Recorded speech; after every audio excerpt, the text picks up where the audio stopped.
I feel good, you look great, I like you, I can't wait. A first time, a first date, you're so fine, I'm so late. You sip wine, I drink straight, don't waste time to my place. I feel my heart erase, so catch me if I fall.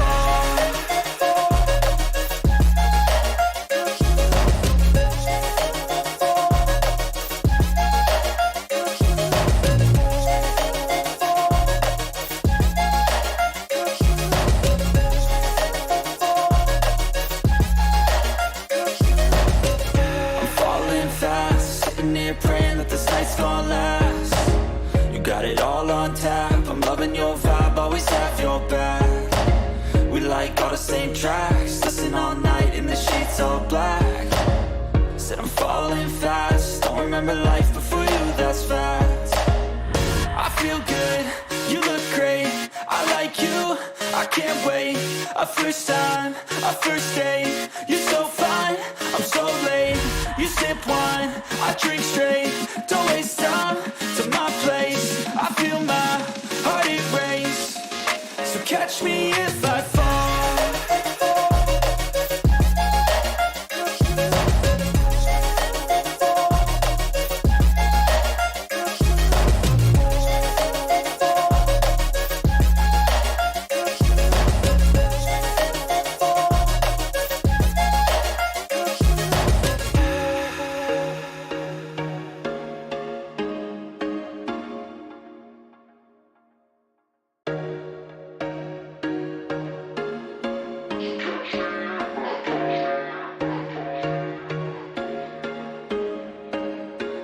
There was once a day that I would pray for you. I'd go and misbehave just so you'd notice too. Sneaking looks up and down from across the room. And damn, what a hell of a view. I feel good, you look great, I like you, I can't wait. A first time, a first date, you're so fine, I'm so late. You sip wine, I drink straight, don't waste time to my place. I feel my heart erase, so catch me if I fall.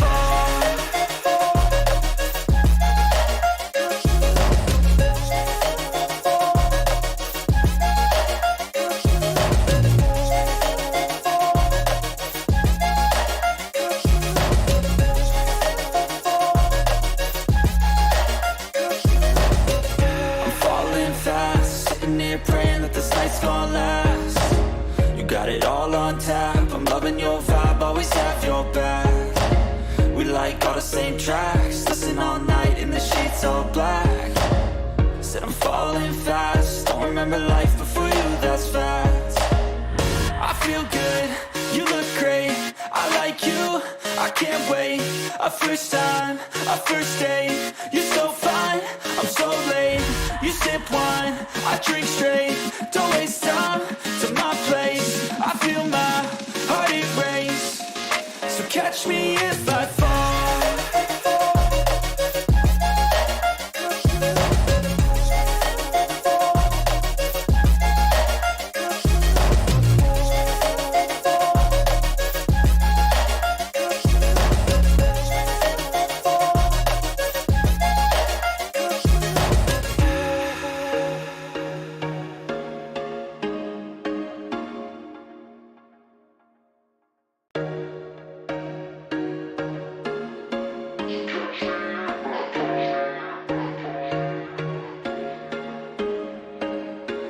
There was once a day that I would pray for you. I'd go and misbehave just so you'd notice too. Sneaking looks up and down from across the room.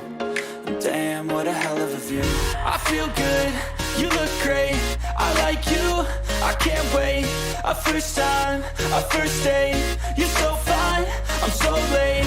You sip wine, I drink straight, don't waste time to my place. I feel my heart erase, so catch me if I fall.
BBC Radio 5 Live, BBC Sounds, and across Africa on the BBC World Service. We are about to bring you Tunisia against Australia live from the futuristic Al Janoub Stadium, 20 kilometres south of Doha.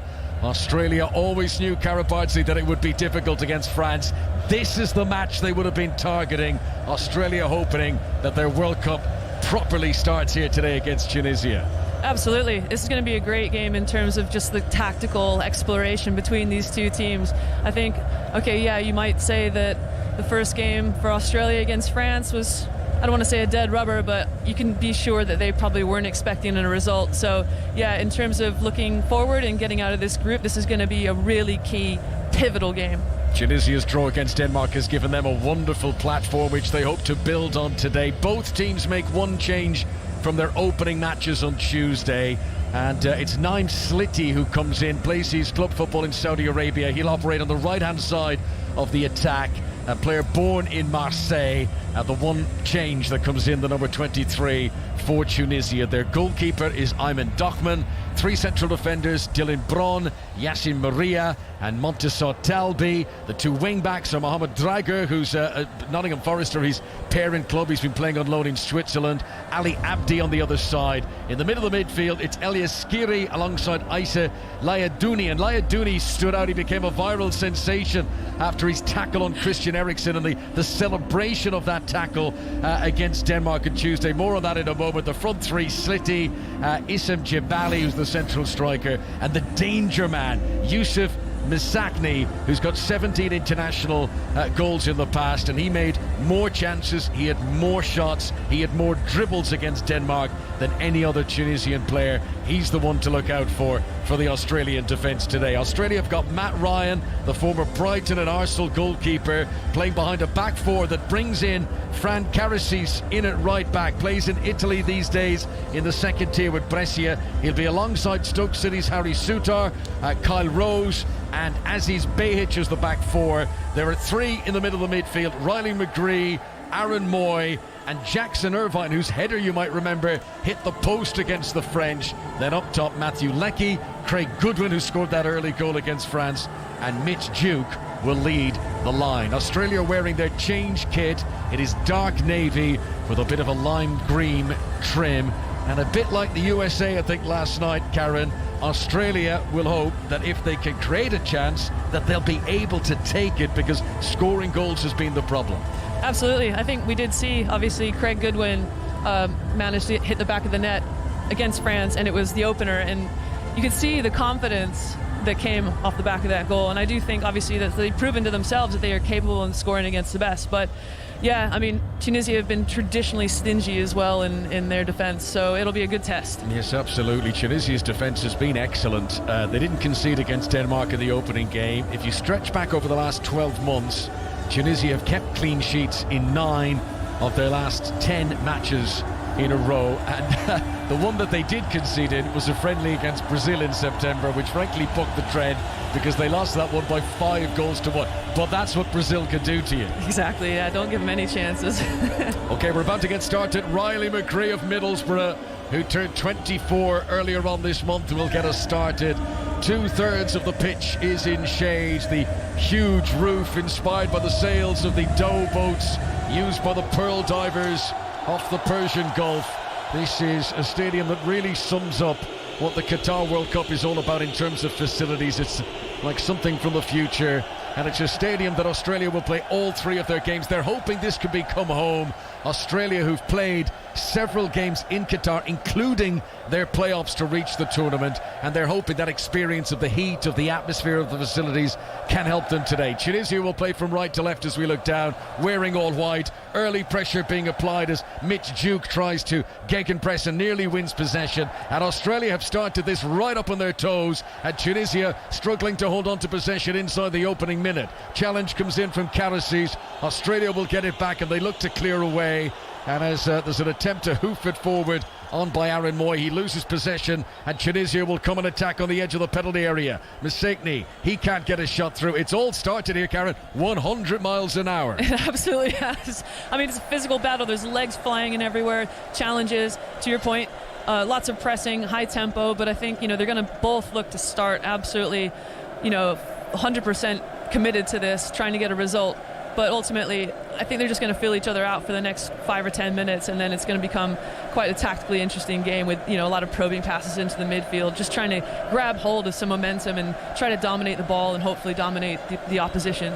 Just the third time these nations have ever met on the football field. They had a friendly 25 years ago, which Australia won by 3-0. In 2005, they met in the Confederations Cup, and that time Tunisia won the game by 2-0. This is actually only the second time that Australia have ever faced an African country at a World Cup. Back in South Africa in 2010, they came up against Ghana, and they drew that match by 1 goal apiece. Confident header, one at the back by Harry Souttar, who, you talk all about Winter World Cups and this tournament being in a different time of the calendar year. Harry Souttar's delighted because had it been in the summer, he'd have missed this. He'd a cruciate knee ligament injury this month last year. He only came back playing at the start of this month. It's a great story for him personally to have made this squad, to be in this team. And it's a similar story for Yassine Maria, who's the central defender for Tunisia, because he only returned playing in October, having missed most of the last year. So, much has been spoken about the change of the calendar and how it hasn't suited some players. Of course, there's always somebody who will get a bit of a benefit as the ball is put out of play by Sakiri on the far side. He's wearing a protective face mask, a little bit like Son Heung-min for Korea the other day. Yeah, absolutely. I mean, with these types of situations, with the calendar getting moved around, you're absolutely right. It does kind of create opportunities for other people, and you just have to take them where possible and build some confidence from the moments that you do get. Yeah, it is what it is. I don't think anyone thinks it's the perfect setup for a World Cup, but it's still the World Cup, and it's still absolutely gripping us all and grabbing eyeballs all around the planet. 0-0 early stages, Tunisia against Australia as Bejic takes the throw in for the Socceroos, tries to get it back and get into a crossing position, but the ball had gone out of play. He was closed down by Mohamed Drager, and that will be possession back to Tunisia, right full back position for them. I wanted to ask you, Karen, from a goalkeeping point of view, from Matt Ryan. We know that he's been very consistent for Australia. He played all their qualifying games, but he has not played much club football over the last couple of seasons. As a goalkeeper, is it any different from an outfield player? Can you still keep yourself sharp? We saw obviously Wayne Hennessy doing well for Wales before his red card, and he's not played an awful lot. Yeah, I think in terms of goalkeeping perspective, probably the hardest thing that you're going to be doing and week in, week out is probably training. And if you're training consistently at a high level with your teammates, nothing really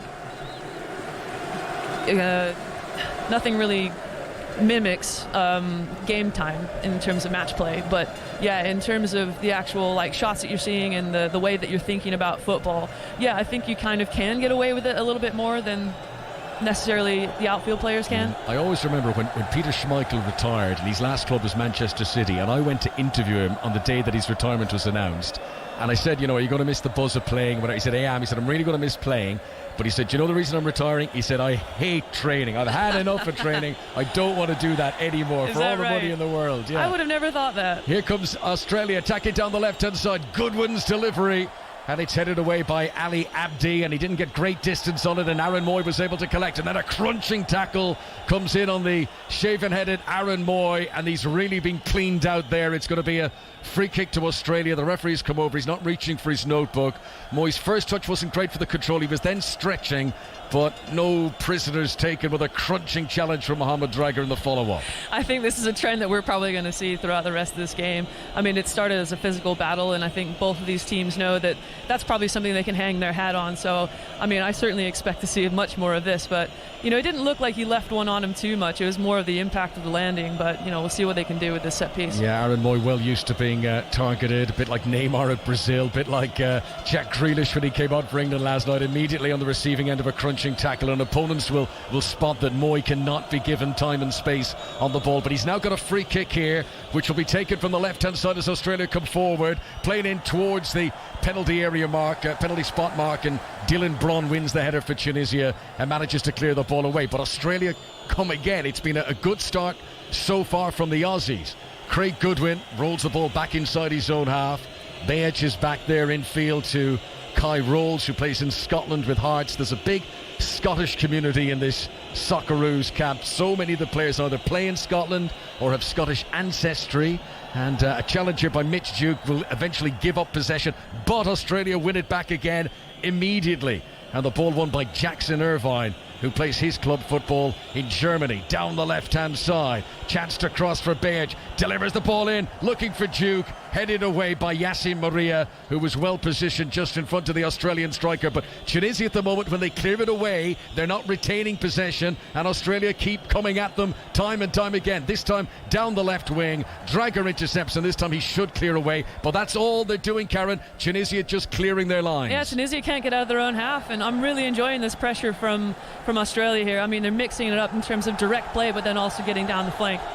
Like Dooney's doing it again. He did this against Denmark. You may have seen the images if you watched the match. You might have seen it on social media. He wins a tackle, and I like this. He celebrates as if he's scored a goal. I mean, the one against Christian Eriksen, he completely roused up the crowd with it. I want to see more of that, Karen. I want him following me around, to be honest. If I go and get a coffee and he celebrates the way he's done there, I will be buzzing about myself. You know, and I want to ask you again from the goalkeeping point of view, right? This is my big bugbear in football in general. Goalkeepers have it hardwired into them that they can never celebrate a save. That's so and true. I think it's because you have to be immediately on alert. As soon as you celebrate a save, you'll concede the next time the ball comes in. It's so true. But the instant reaction from goalkeepers is to turn, to wave a fist, and to shout at your defenders, how dare you allow that shot be taken in the first place? Yeah, no, you're absolutely right. I mean, you kind of wonder, you're like, are you going to get people looking at you like really, really strange if you just kind of like really celebrate? But what we did start to see, like in the Euros this summer with England, Mary Earps celebrated loads of her saves, and that was class. Brilliant. To see. More of that. Big fan of that. A big fan of Laidouni celebrating his tackles, and hopefully we'll see a few more of them as Dylan Brun clears the ball away. I think what it is with goalkeepers, the job is never done. If a right back makes a sliding tackle, the ball is then away from him. Whereas a goalkeeper makes a parry save, the expectation is it's coming straight back, so you've got to be careful. Here's a cross from the left-hand side for the Australians. Craig Goodwin, cleared away by Tunisia, been forced to sit so deep here in the early stages. And a little bit, we mentioned America last night, and you know, so much of the programme we talk from an England point of view, the Americans had pressure, but no one to finish it off. That's the way Australia have started here, is now for the first time Tunisia look to break, but Abdi's heavy touch sends the ball too far in front of him, and it's intercepted, and Australia bang it back into the Tunisian half again. 9 minutes played, no goals in the Al Janoub Stadium. In a good way, it feels like we've been actually playing a lot longer because there's been so much action, and Australia have been pressuring really, really well. But what I like about this is they're choosing their moments about when to press. I mean, they're being really diligent about trying to make the pitch as small as possible, but recognizing the distances and being really, really clever about, you know, their energy levels, because they started off like a house on fire, and it's just going to be interesting to see if it's going to be that tenable. All the possession, all the territory so far for Australia in a game when frankly they've nothing to lose now. This is like a final to them. Lose and their World Cup is over, so they've got to give it absolutely everything. Here's Goodwin, who's seen a lot of the ball in the early stages. Good pass to Matthew Leckie of Melbourne City. He's got a chance to look up on the right hand side, 10 yards from the byline. Gives the ball in low to Riley McGree, and McGree's attempted cross is blocked down, and then Laidouni should be able to clear away here, and he calmly rolls it infield to Talbi, and Tunisia do clear it up towards the halfway line. This time Jebeli, who's the number 9, the centre forward, tries to hold it up, but he's committed a foul in doing so, and the referee is blowing the whistle, and he's given a free kick to Australia, and Jebali there is kind of shrugging his shoulders and said,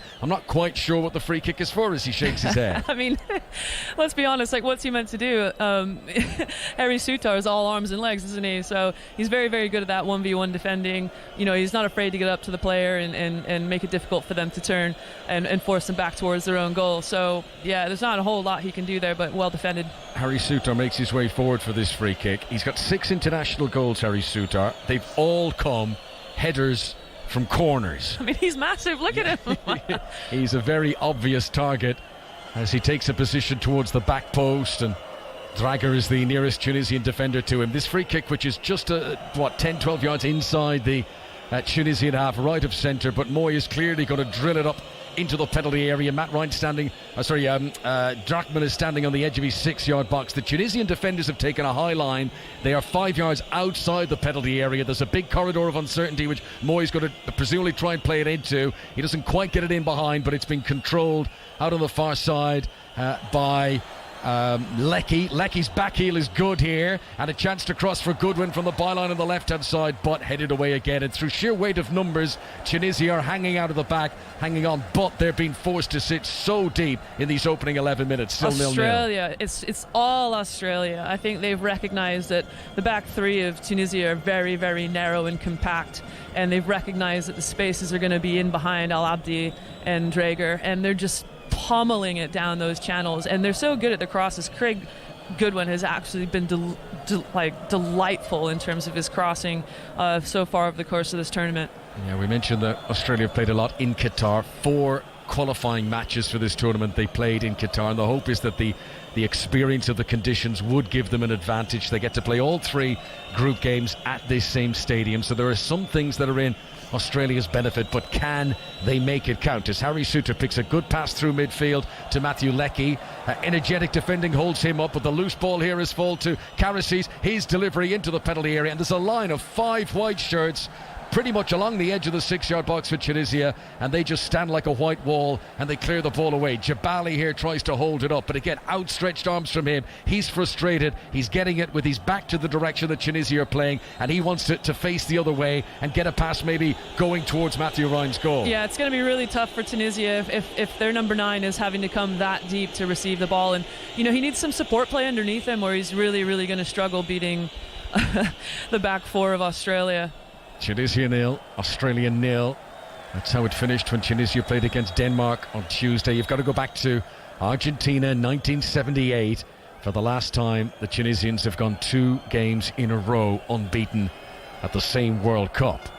Throw in on the far side taken by Aziz Beyic of Dundee United. He made his international debut this month last year against South Korea.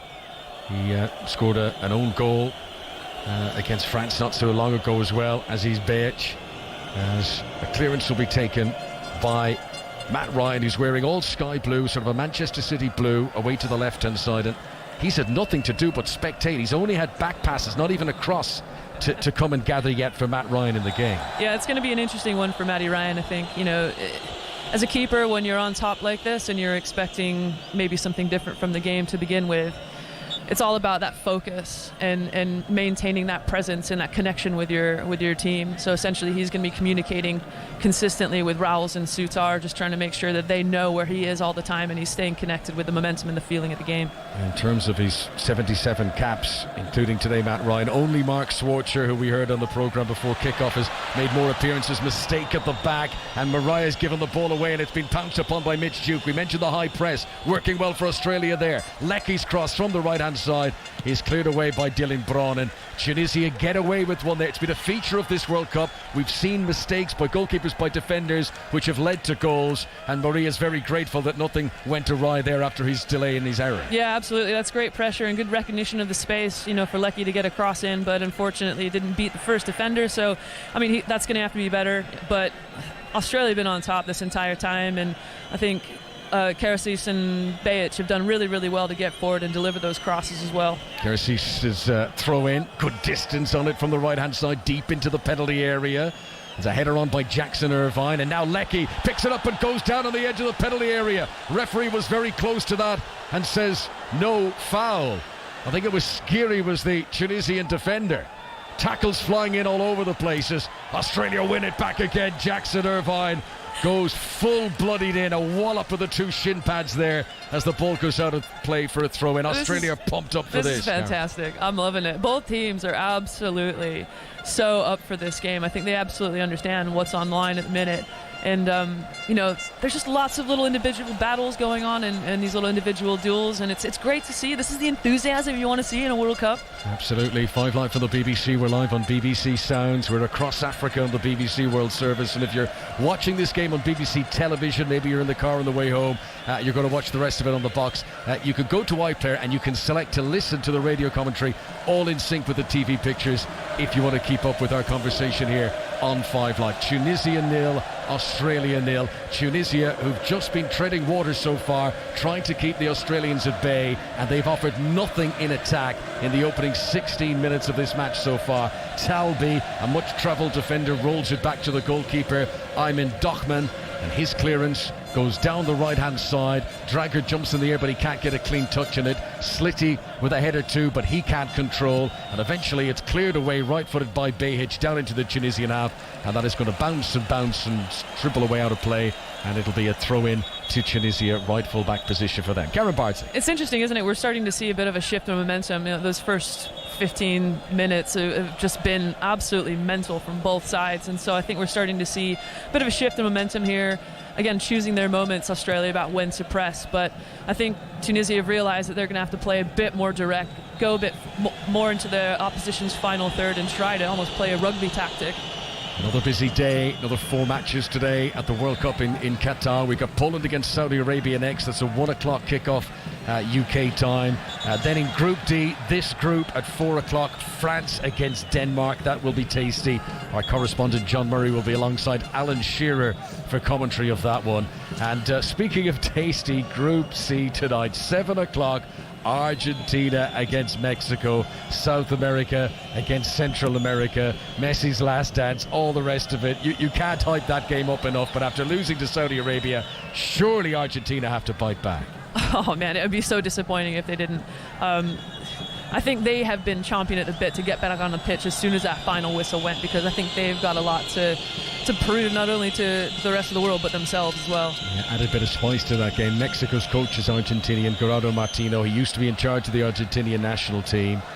And Mexico, who've always reached the knockout stages of every World Cup they've ever been involved in.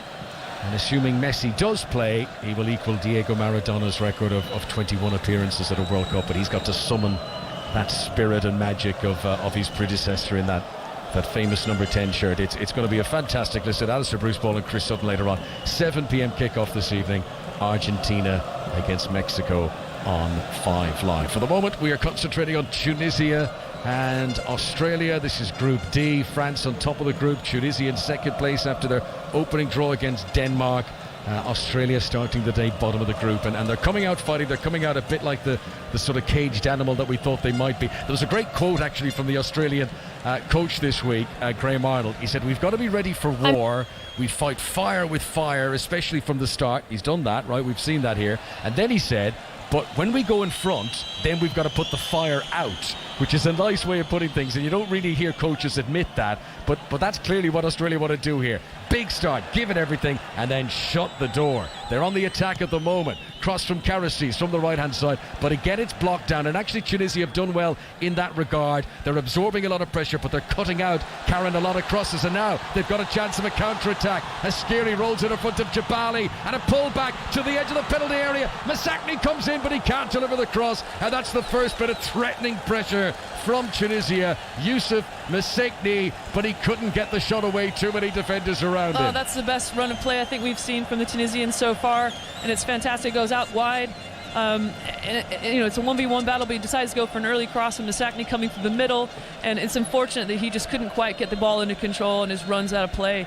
But some real spirit and some real momentum shifting that we're starting to see from the Tunisians, so it looks like they're starting to really grow their way back into this game. Yeah, that's the first bit of pressure that they've applied in attack, and Jabali did well there. He was right-hand side of the penalty area. He barely looked at the ball. He was scanning the centre. Where's the centre forward? Where's the left winger? Where am I going to... It was a clever little pullback. It very nearly worked. And for a guy who hasn't had any bit of attacking impetus in the game so far, he did as well as he could do there. Issam Jabali, a player who's recently back in the national squad after a 3-year absence for Tunisia. Here they come again. They're hoping that they might have weathered the storm, the North Africans. And Australia, for the first time, being asked a few defensive questions. Abdi on the left-hand side tries to play it forward, comes off Karasis, and that goes out for a throw into Tunisia. For the first time, a throw in for them inside the Australian half. Yeah, it's disappointing. They're just missing that quality in the final third, that final execution of the pass or the final execution of the touch. And it's just letting them down a little bit going forward.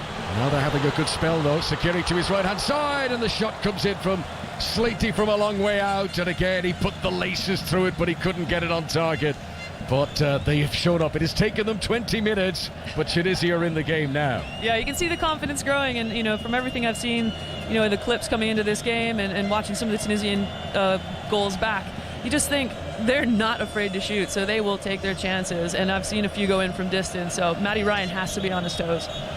Ryan prepares to take the goal kick. I was mentioning earlier we to break off for some action, but only Mark Schwartz has kept more clean sheets for Australia than Matt Ryan. But Matt Ryan has never kept a clean sheet at a World Cup, and he's played a lot of games. This is his 7th game now at a World Cup. He's hoping today might be the day that he manages to keep a shutout as Ali Abdi, I think, don't know whether he got caught in the face there, he fell awkwardly, but he's down after a challenge. I think he was caught in the face because he's got his hand up to his left eye socket now, and he's slow to get back to his feet, the player who plays in the 2nd tier in France with Cannes. He was jumping in the air up against Matthew Leckie. Ooh, he's caught by a forearm. Might even have been an elbow. Now, it's not an attacking elbow, but it's a swinging arm, and Leckie will be just hopeful that the officials don't want any further scrutiny of that. Yeah, it just looks like one of those things you're trying to build some momentum to get up, and then on your way down, the timing's kind of off, and you just kind of clip someone with your arm. So I think he'll be all right, but yeah, anything to the face is never pleasant, is it? Well, absolutely. Matthew Leckie, who speak about Matt Ryan playing in a 7th World Cup game. For Matthew Leckie, this is the 8th time he has started a match at a World Cup finals. No Australian has ever started more than that. Great atmosphere inside the stadium. Tunisian fans there's a huge expat community of Tunisians who live in Qatar, and they've been a great sight and sound around the country during this tournament. They massively outweigh the Australian fans inside the Al Janoub Stadium, and they're making great noise. I mean, the Australians could barely be heard, but it's a complete din and cacophony from the North Africans, as you would expect. Yeah, it's been great to see the support that these African nations have been bringing to the games as well.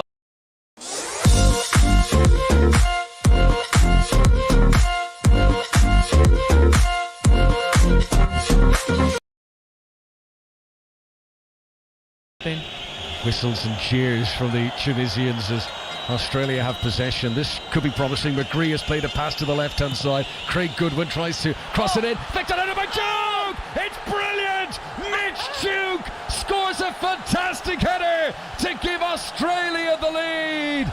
It was a cross that took a deflection from Goodwin, but it didn't put Mitch Duke off his stride. And running in front of the goal, he to get a power and an angle on it to put it across the goalkeeper's body into the far bottom corner. It's a superb goal for Duke. It's his 9th for his country. And Australia, on a day they simply cannot afford to lose, take the early lead against Tunisia. It's Tunisia 0, Australia 1. I love it, the excitement on his face. He's absolutely buzzing, and the team celebrated so excitedly. You know, they're going to be so pumped for this goal, and you know, it's signs of things to come. But importantly, you know, again, they've exposed the narrowness of the Tunisian back four, and this is a great cross in from Chris Goodwin. Of course, yes, Craig Goodwin, pardon me. It takes a deflection, but look, just by putting the ball in the box and having a 9 frame the goal, it's in. And what a header that is. It's a delightful flick. It just falls, the trajectory just drops into the corner of the goal, and it's just outside the reach of the outstretched hands of the Tunisian goalkeeper. What a goal. That is a world-class header. I'm trying to find a way to paint the picture. It's the kind of header that Luis Suarez would plant. It's just glancing, isn't it? Yeah. Fantastic. Just like glances off the top of his head, slight, you know, differentiation in trajectory, and just slightly nestles itself into the corner of the net. He scored against New Zealand in a friendly in September. Mitch Duke has scored for Australia here. Now remember, they did take the lead in the last game too and ended up losing 4-1, but this feels a different mood. And given the narrative of the game so far, Karen, where Australia, this dominant spell, weren't really getting shots on target, suddenly Tunisia get a couple of chances, and you wonder, oh, was that Australia's purple patch? They'll be so pleased now to have actually got the ball in the back of the net. Yeah, they'll take a lot of confidence from that goal going in, and they'll take even more confidence from the way that it was scored, you know, in terms of their game plan is obviously getting down the flanks and delivering those crosses into the box. And so I think going forward, yes, they've managed a few shifts in momentum from Tunisia in terms of their attacking, but I think ultimately, like, we're going to see more of this, aren't we? The television match director has picked up a wonderful image. We'll tell you about it in a moment as Craig Goodwin is fouled down the left-hand side. First yellow card of the game has been shown Bit of frustration being expelled there by the Tunisians, and we mentioned how Laidouni loves a tackle and loves to celebrate it. Well, that was too rough. Quick footwork from Goodwin to flick out of the way, and he was too pumped up, Laidouni. He followed through, he caught him on the ankle, and he followed through shoulder into the chest, and that is reckless play, and that is a booking for Issa Laidouni. Now, I mentioned the television director. So the celebration from Mitch Duke, he held his fingers, it's like he was making a letter T as he celebrated. And I'm assuming it's his son, or it's certainly a kid that he knows who's in the crowd, was giving him the tea back. So that was the little sign that they had for each other, and that was spotted by the television match director, which is a wonderful moment. Spot. I love things like that. Great spot. No, you can feel that connection and the support, from the fans and for the Australian side. And it's pretty cool. You're starting to see a lot more of that fan engagement with the players, aren't you? I think Grealish was one that obviously celebrated with a fan at Man City, and it's just great to see. It's a great way to connect with everyone at home. More of that kind of thing. Mitch Duke, who plays his club football in Japan, and he has scored the opening goal in the Al Janoub Stadium. Tunisia 0, Australia 1. This is 5 Live from the BBC, live on BBC Sounds, and with Tunisia involved. We're across Africa today as well on the BBC World Service. Tunisia, who had an encouraging 0-0 draw against Denmark in their opening game, but now for the first time they are being asked. We've been asked questions of them, and it's going to be interesting to see how they can reply. I'm just being told here, Mitch Duke, normally he's known for doing the splits as his goal celebration. What? And he didn't do it, but that is one way to put yourself out of the final group game. It's just split celebration. Yeah, no, it's probably not the way I would celebrate. No, I don't think. He's down into them up. The last thing he needs is splits here as he's holding his right knee. And he need some treatment. He did put in a nice crunching tackle just before the ball went out for a throw, and maybe he's had one just left on him by Talby here. But yeah, as he was trying to clear the ball, it looks as though Talby ended up following through and catching him on the knee, and that's going to hurt. No, good challenge though. Brave challenge by Mitch Duke. Says a lot about the mentality, yes, right? Absolutely. Flying in, they feel confident, it's physical, love it. And we mentioned Laidouni celebrating his tackles. All of the Australian bench there got to their feet celebrating that challenge of Mitch Duke as he closed down Talby, and it was a full. Look, the Aussies love their sport, and they do have this sort of, particularly in the male game, this sort of macho image that they're tough men and all that. They love that across the different codes and different sports as well, and they get fired up when moments like that happen. But I was reading about Mitch Duke, actually, the build-up to the tournament. When he was a kid, his dad would wake him up at 5 in the morning, and he had to do 100 push-ups, 100 sit-ups, and 100 chin-ups before he would go to school. That's pretty tough going for a kid. Yeah, it is. It's not the way my morning routine would want to go, I don't think. No, my kids get away with murder. I need to start instilling that into our household. My parents had to drag me out of bed when I was a teenager. My mom would throw glasses of water on me. Get up, It was not pleasant. I remember years ago, Peter Shilton, the former England goalkeeper, that he wanted to make his arms longer as a kid to be a better goalkeeper. Have you heard about this? No, I haven't. And he had a staircase in his house, and he used to swing every day out of the staircase, thinking that it would slightly elongate his arms. Every little advantage. Did it work? Well, I don't know. He played a million times for I England. know, but did he keep track? How does he know? You see, nowadays they would measure that, right? Exactly. Back then, no chance.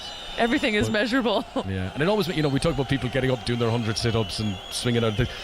All these guys who, and then they go on to play in World Cups, and you say, sort of, wasn't it worth it? Think how many thousands of kids around the world do these things and never make it, and never get to go to the World Cup. End up with long arms. Imagine asking them, what do you think was a decisive moment in your career?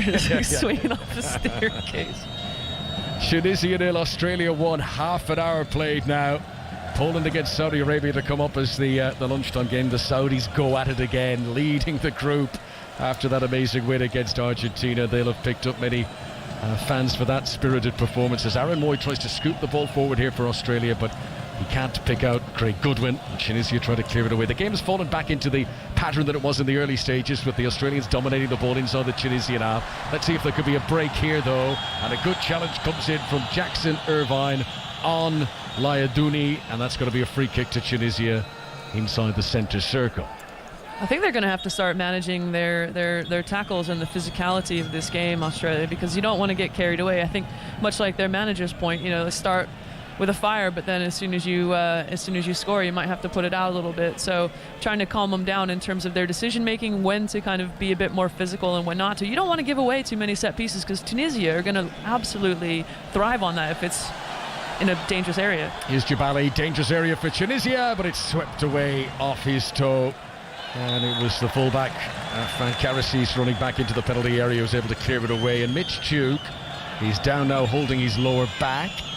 And he's getting up, and he's very irate about the challenge that went in and in there. And he's actually coming across speaking to, that's Kaziri, the former Sunderland player, who's one of the substitutes for Tunisia, who must have said, no, hang on, they're bringing us Hannibal now, the Manchester United kid who's on loan at Birmingham.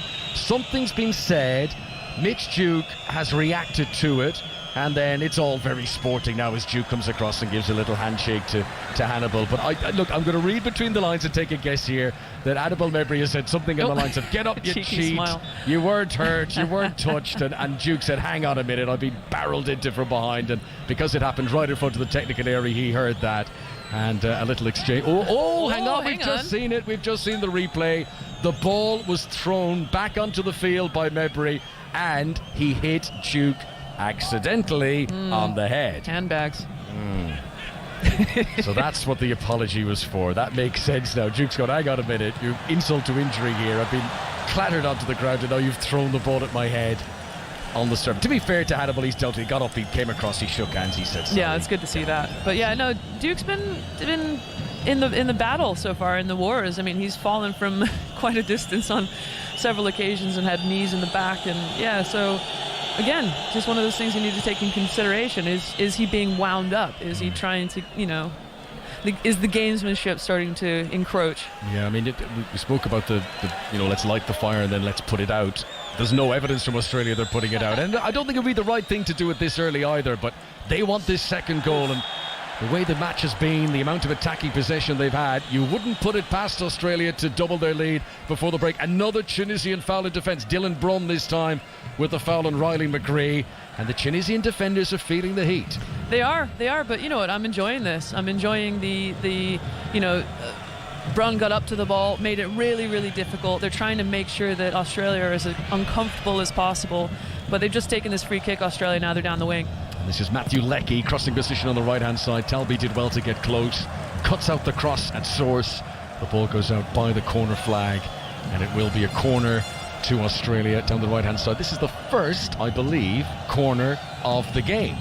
And it has taken us 33 minutes for it to arrive. If you're just tuning our way, Mitch Duke's goal, an excellent header. You can catch it tonight. The highlights with Gabby Logan on BBC One from 10:30 this evening have given Australia the lead in a game they cannot afford to lose. The Aussies lose here, they are out of the World Cup with a game to go. Corner about to be taken. We mentioned Harry Souttar's brilliant record of scoring goals with headers from corners. He's bouncing around. He's like Tyson Fury in the ring there as he tries to make space inside the 6-yard box. Ball is played in. An attempted flick by Jackson Irvine. He hit the post against France. This time he's off target. If only that mustache wasn't on his top lip, that might have gone in. No, I'm joking. No, it was a fancy looking flick behind the back leg, but yeah, it just didn't quite come off. But again, Tunisians have to be on their toes, especially in that near post space. You can tell that was an area that they've targeted. It is one of the moustaches of the World Cup, Jackson Irvine. That'll take some grooming. It should be documented, that, shouldn't it? Allison's got a pretty hefty mustache. He does, but you know what? Allison does not have the beard of the World Cup. The Australian reserve keeper, Andrew Redmayne, but he has got a proper thatch. I mean, that is, small animal could live in there. He is absolutely, if you're going to do a beard, he's gone full on beard. What kind of animal do you think's in there? Several, probably. Yeah, field mouse. Noah's Ark could fit inside in that beard. Chipmunk. Yeah. Actually, and speaking of Redmayne, there was an interesting thing in the playoffs. So Australia to beat Peru to get into this World Cup. It went to a penalty shootout, and obviously Matt Ryan's the regular goalkeeper. A bit like Louis van Gaal in 2014, he tried to play a bit of mind games, and he changed the keeper just before the shootout. I love that. So Redmayne, and he didn't save it, but Peru hit the post with one of the penalties, and that's put how him they went off with his through. beard. Exactly. I thought you were going to pull something out, like you pull out like a little squirrel, and you're like, yeah, and it really throws him off. He could hide two other goalkeepers in the beard to give them a better chance of saving it. It's just Christmas, isn't it? Yeah, but look, once the World Cup is over, he'll be dyeing it white and he'll be in a supermarket near you. Is it Farmer Christmas? Yes. Yes, Farmer Christmas. Exactly, yeah. It is 1-0 to Australia. Half-time approaching. Tunisia had one decent attack with Jabali since going behind, but I think they'll be disappointed with their showing in the opening half of this game so far. We're getting to see a replay of the goal again. I'm just stunned by the quality of that header. That is a world-class finish. But I mean, earlier we just saw Mitch Duke is feeling himself, I have to say. Like, there's some great touches there, just really great little 1v1s, 2v2s, good combinations through the midfield, and it's just a pleasure to watch at the minute. And the thing I love is, like, they're just playing with so much fun and energy and freedom. You know, there's smiles on their faces, and they're at a World Cup. They're enjoying the moment. I absolutely love it. Yeah, this is what it's all about. If you're an Australian fan and you've made the trip to Qatar and you're there with your inflatable kangaroo and all the rest of it, those hats with the corks dangling out of it, and you're 1-0 up, I mean, it doesn't get any better than this. Australia have possession, middle of the midfield with Aaron Moy, who's a familiar face and name from his time with Bolton and Huddersfield and Brighton. He's with Celtic these days after a spell in China. Very good player, very technically skillful player, Aaron Moy. And he's been keeping it simple in the middle of the midfield so far. Here he is again, right-footed ball forward, managing to pick out Matthew Leckie. He spins and turns into the Tunisian half, challenged by Montessor Dalby, and Tunisia regain possession. Now, can they get a bit of composure in these closing minutes ahead of the break? 7 minutes to go to half-time. Bron gives it a big boot forward off his right boot. Now that's a difficult one for Jabali to receive. 3 burly Australian central defenders around him. Jabali never had a chance, and Tunisia have got to do better than that, Karen. They really do. They really do. It's a disappointing lump forward. Here they come though with Massekni to the edge of the penalty area, drills in a shot with the right boot, and it's been blocked by Jackson Irvine, or quite possibly his moustache. But either way, it's blocked and it's cleared away. Masaki stunned by the touch, but he's the danger man. He had the few shots against Denmark, and he does look like the player who might be able to spark something of a comeback for Tunisia here. I mean, look, we've seen them do it early. We've seen them do it against Denmark. They're just looking for those statistical balls going forward, particularly in those channels, and they're just trying to make sure that they're playing and keeping possession in the opposition's final third. And, you know, once they do get the support up there, I think they're looking to play off the first and second balls from Australia. But once they do get up there, the Tunisians, like, they've still got incredibly talented technicians, you know, so I think they're going to be looking to take on some 1v1 battles in wide spaces, maybe a few drag backs to the on-rushing, you know, attacking midfielder, or, you know, what we saw through Jabali or even Msakni coming through the middle. So you have to respect the fact that they are here and they are in this World Cup, and that they do have the players that can, you know, score if you give them the opportunity to. That's the voice of Karen Barnsley watching this game of the Sun on 5 Live at BBC Sounds. A break in play for an injury here. Reminder to let you know what's coming up tomorrow. Again, 4 games. It starts at 10 a.m. Japan against Costa Rica. At lunchtime, Belgium will take on Morocco. At 4 o'clock in the afternoon UK time, Croatia against Canada. Canada, who looked very good in their opening game, but again struggled to find the net. And then what a game tomorrow night. 2 of the heavyweights come together at this World Cup. 7 o'clock kickoff, Spain against Germany. You can listen to the game in full, all the games live across 5 Live and BBC Sounds. And play back underway here.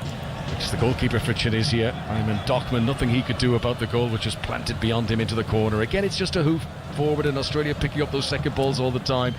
Goodwin picks out a nice pass forward here. McGree into the penalty area. Leckie sliding in, and the referee says that he slid too forcefully, and his studs were showing, maybe, according to the goalkeeper Darwin. He raised up his boot to physically show his studs. That's the international language for that.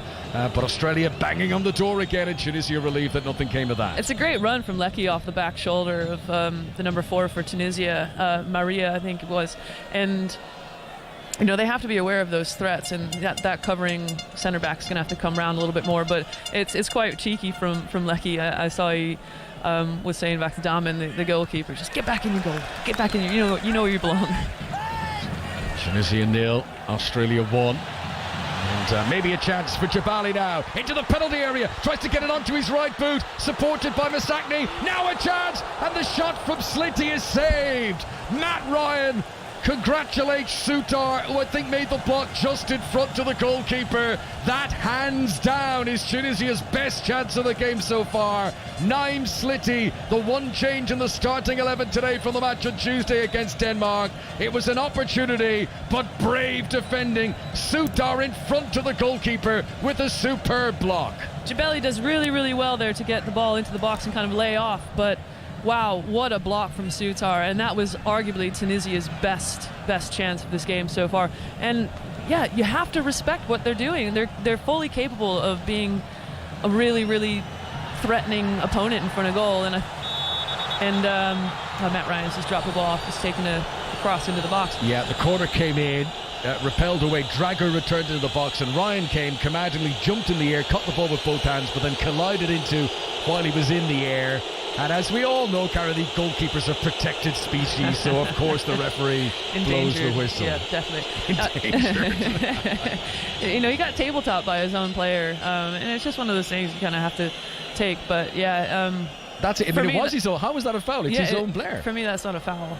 So I'm quite surprised that the whistle blew then. But yeah, I mean, another example of, again, how dangerous these balls into the box can be. And Drager, honestly, like, he probably should have done better there. I mean, had some space at the near post of Matty Ryan, and just a fantastic save from block from Harry Sutar kept that out of the back of the net. Karen, I've done so many commentaries over the years with goalkeepers. Brad Friedel, Rob Green, Peter Schmeichel. I'm absolutely named. I'm just going to lean over and pick another one up here.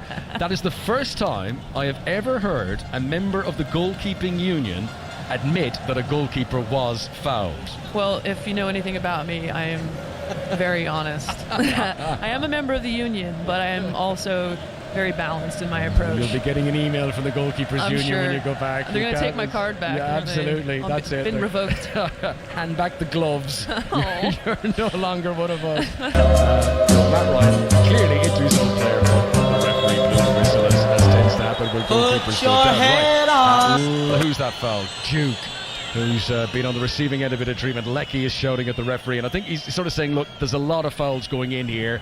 The sheer weight of number here. Duke has been on the receiving end of a lot of them. But it's the pressure that Australia are putting on them, Karen. I mean, you have to understand as well, if you're going to be dribbling and to keep possession of the ball as much as they have been, they're going to invite tackles. And, we saw it in the likes of Neymar. We've seen it, in the likes of Grealish, as, he draws arguably the most tackles in the Premier League, I think. But, yeah, the more you hang onto the ball, the more likely you're going to get whacked. Tunisia 0, Australia 1. Almost half-time. Goodwin's free kick in. Duke's header on target, but no power. And saved by Ahmed Dokman.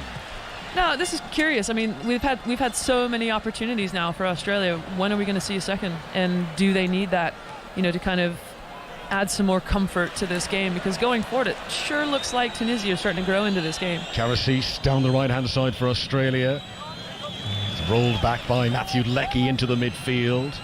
It's all been played at such 100 miles an hour. When Australia get the ball, there's no sort of, well, let's just give it back to the two central defenders and let the player. It's immediate. They bang it down the wing. It's hit. Karasis into the air. It just didn't sit up for him. There was a mistake. I think it was Talbi at the back for Tunisia who allowed the ball to bounce. It fell away from him. Karasis might have been in, but he was hoping it would sit up for him, and it just didn't, and he couldn't get a clean shot. I love this Australia team right now. They're just like a dog with a bone. They're so tenacious. Everything's just, they're on the front foot. They're expecting these attacks, and to be honest, that should have been done better there. It was a good block in the end. Karasis was alert after the mistake at the back by Abdi. He's in, and then it's with Maria. Yes, into the back. I mean, he did well. He got his body in the way, and the shot from Karasis was blocked away off Yassine Maria. But Tunisia remain under enormous pressure. And look, Australia have got to be delighted the way this first half has gone as we're about to move into stoppage time at the end of it. Yeah, I'm not sure that shot from Karasis had eyes for the goal, to be honest. It looked like he just kind of wellied it. And the agility there, it was brick-like. It wasn't a Benjamin Pavard effort, if we talk about full-backs. I mean, that sort of position, he was trying to give it the half volley on the corner angle of the penalty area. Maybe just dip in the top corner. Look, lightning strikes once in a millennium for these fullbacks with shots like that. It wasn't going to happen again for Fan Karasis there. More pressure at the back for Tunisia. Montasar Talbi heads the ball out for a corner. They'll be pleased to hear this whistle for the break, the North Africans. Get into the changing room. Their coach Jalal Kadri can try and restructure things, but Tunisia will hope to impose a bit more of the game on Australia after absorbing so much pressure in this first half. 5 minutes, which by the standards of this World Cup actually isn't huge. Before the tournament we'd have gone, what, 5 minutes? But that's actually a small amount these days. And the corner's going to be taken from the right-hand side. 2 Australians have gone in. Duke and Leckie to step on the toes of the goalkeeper. Laidouni's trying to be the bouncer and he's shielding, trying to give Dachman a bit of space. Here comes the delivery, well played in. Laidouni wins the header of the front post. Will he get another chance? He will. He heads it down. Little touch by Masikny. And Tunisia don't clear their lines fully. Back in by Karasis, who went for another Benjamin Pavard imitation act there. But this one is well wide of the target again. Well managed again defensively, excuse me, from Tunisia.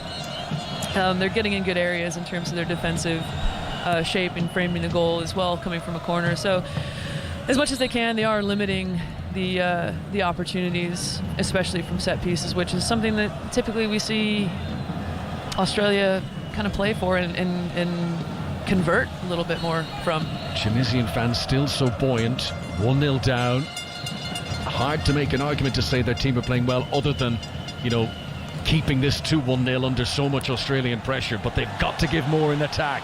Maybe now. Down the right-hand side runs Sleety, but he can't get onto it. And it's cleared away by Kai Rolls. Nothing fancy, just puts it out for a throw into Tunisia. Far side of the pitch from us, corner angle of the penalty area as Tunisia attack. And Mohamed Drager, the Luzerne defender on loan from Nottingham Forest, takes the throw, receives it back again from Laidouni. Then Drager tries to go to the byline, but Goodwin goes with him all the way, blocks the cross, and it goes out for another throw to Tunisia, taken again by Drager. He throws it in towards Jabali. Jabali can't make it stick. Australia clear away, but don't fully clear their lines, and it's picked up in the midfield for Tunisia by Laidouni once again. He clips it forward down the right hand side. Good ball taken on the chest by Drager. Down to Jabali again. Low ball into the middle. Should have been the equaliser. Youssef Masikny at the front post tried to wrap his foot around it, and he's put it wide. It's a huge chance, and it's an enormous let-off for Australia, who still lead by a 0 at stoppage time before half-time. A let-off is absolutely right.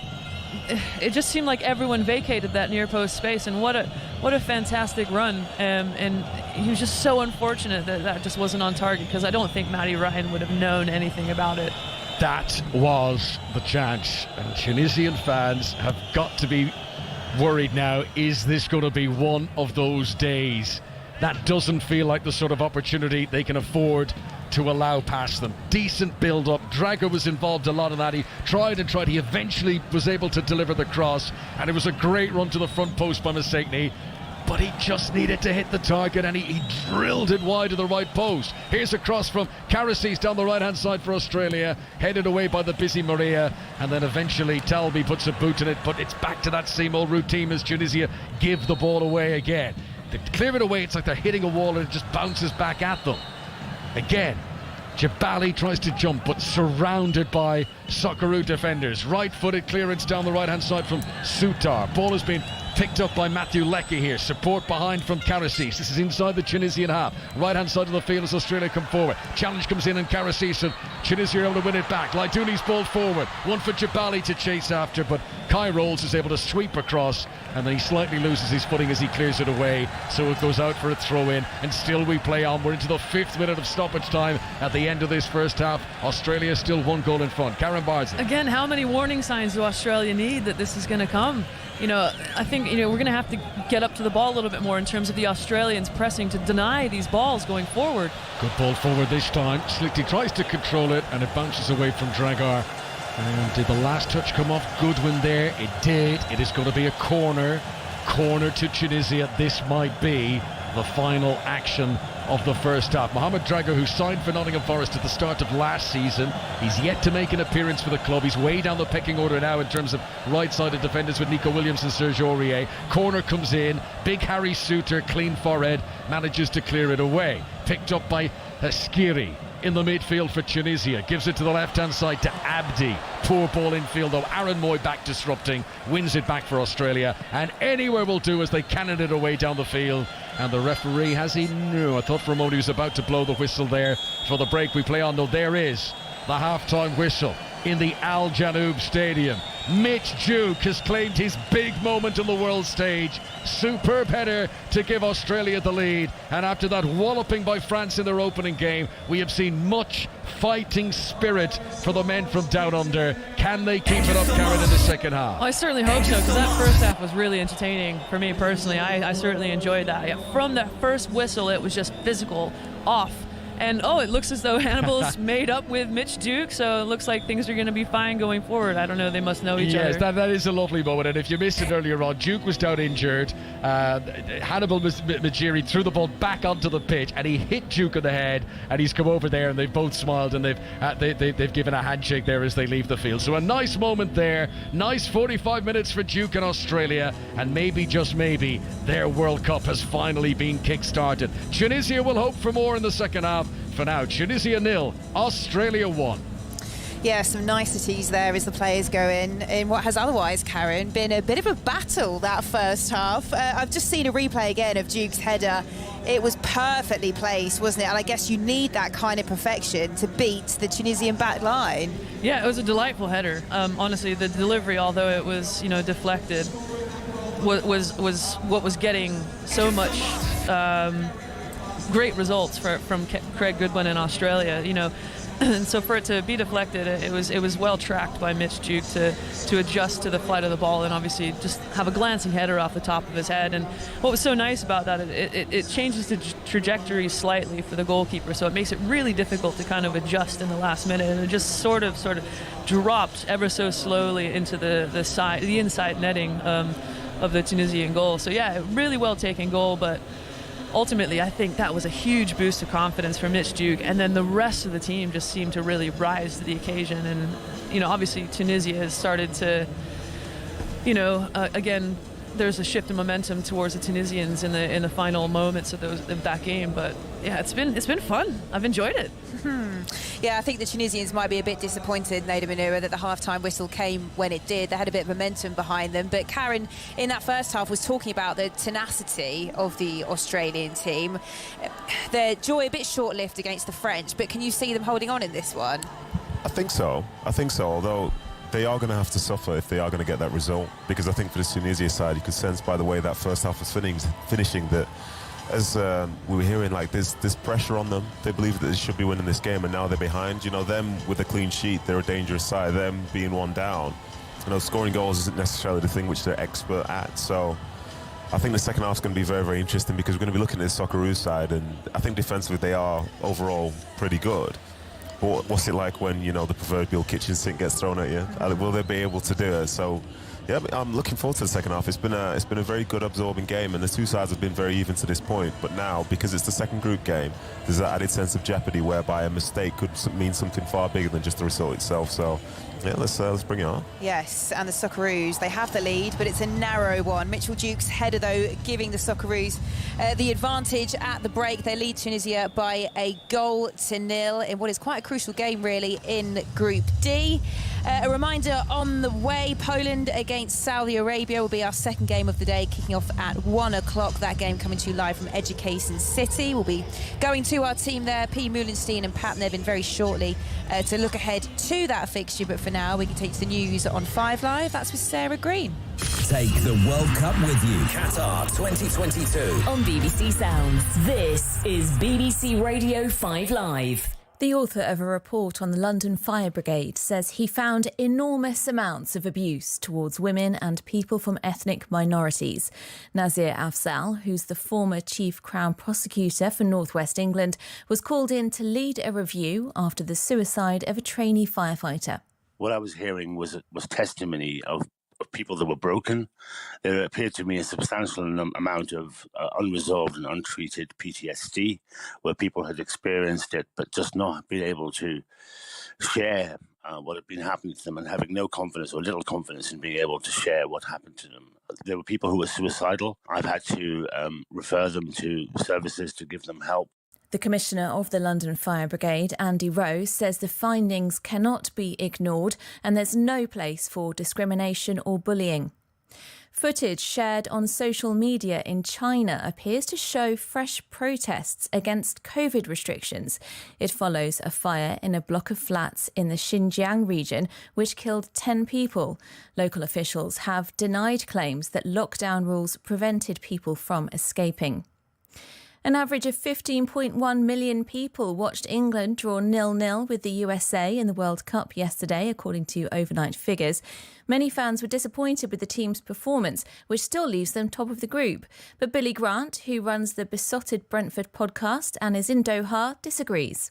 I mean, I'm not disappointed. I know there's a lot of boos in the stadium yesterday, which I thought was a little bit probably uncalled for. I understand fans have gone out there, gone a long way, and they want to see a real performance. But for me, the skill is to stay in the tournament, to just eat the points away and get into the knockout stages. And that's what we've done, because we've pretty much qualified for this. Unless Wales beat us maybe by 3 or 4 goals, we're in the next round, and that's all we need. The figures show 3.9 million people watched Wales lose 2-0 to Iran yesterday lunchtime. Wales now need to beat England on Tuesday to progress. And 2,500 people have posed naked on Bondi Beach in Australia to raise awareness of skin cancer. The event was organised by the photographer Spencer Tunick, who's known for creating artworks of naked crowds. The best live sport. The FIFA World Cup, Qatar 2022. Coverage of every game on 5 Live and BBC Sounds. On Tuesday night at 7, the home nations collide in Group B as Wales take on England. I always feel like Wales are better when they're the underdogs, and nothing is impossible. This is the World Cup. This is tough games against tough teams. Miracles do happen, and you never know. Take the World Cup with you. Listen on BBC Sounds. BBC 5 Live. The FIFA World Cup, Qatar 2022 with Emma Saunders. So second half commentary to come then in Australia against Tunisia. Australia are leading that one 1-0 at the break. That would move them up to 3 points in Group D and give them a fighting chance to make it through to the knockout stages. Now, 5 days ago, Saudi Arabia pulled off one of the biggest shocks in World Cup history, coming from behind to beat Argentina 2-1. So the next challenge they face today, they take on Poland, who begin their campaign with a goalless draw against Mexico. We're going to be bringing you this game from 1 o'clock this afternoon. Pete Meulenstein and Pat Nevin will be our commentary team and join us from Education City Stadium. Hi guys, how are you doing? Hello, Emma. Oh, good to have you. Pat, I have to say, one of the big pluses about Qatar hosting this tournament is just how close everything is together. Because I think it was only an hour or so ago that you were here with us in Studio Apartment in Bin Mahmood, and there you are, Education City. It is nothing like any World Cup that I've ever been to. I mean, particularly if you go to one in Russia or Brazil. I mean, you're travelling hours and hours and hours in planes, and the logistics are incredible. Now... Yeah. Is just get on the car, drive there, or get Neve to drive you there. Yeah. I was going to say, you've made that bit sound very easy. It's actually, no, I have to say, it's brilliant. The roads are fabulous. You know, as soon as you get away from the very central part, the roads are fantastic. So, purely logistically, it's actually very good. Well, let's get into this game then, Pin. The opening results set this group up perfectly today. The top two, there we have it, Saudi Arabia against Poland. Wouldn't have said that a few weeks ago, would we? I know. I think that's the biggest thing for Saudi Arabia coming into this game, is that they, of course, will have so much confidence ahead of this match. The fact that they beat Argentina, they will now think that they can beat any team going into this World Cup. And Poland, who, it was a bit lackluster, really, their game against Mexico. Oh, I think. Pete, I think we lost you, but we might have you back. You were saying it was a bit lackluster, and then we lost you. Yeah, sorry, this is what happens, doesn't it, when we're 1,000 miles away from home. But yeah, so it was a little bit lackluster, that game at Poland against Mexico. So I think Saudi Arabia will absolutely have the confidence going into this game. Of course, it's not far from their home, is it? So they will feel like this is a little bit of a home game for them. Plenty of fans. The support is huge. They had a public holiday, didn't they, after they beat Argentina? So they've already been in party mode. So they'll just want to continue that. And the best thing about coming into a World Cup with energy is you've got that energy now to try and go and win on and get into just their second ever appearance in a World Cup knockout stage, if they can do it.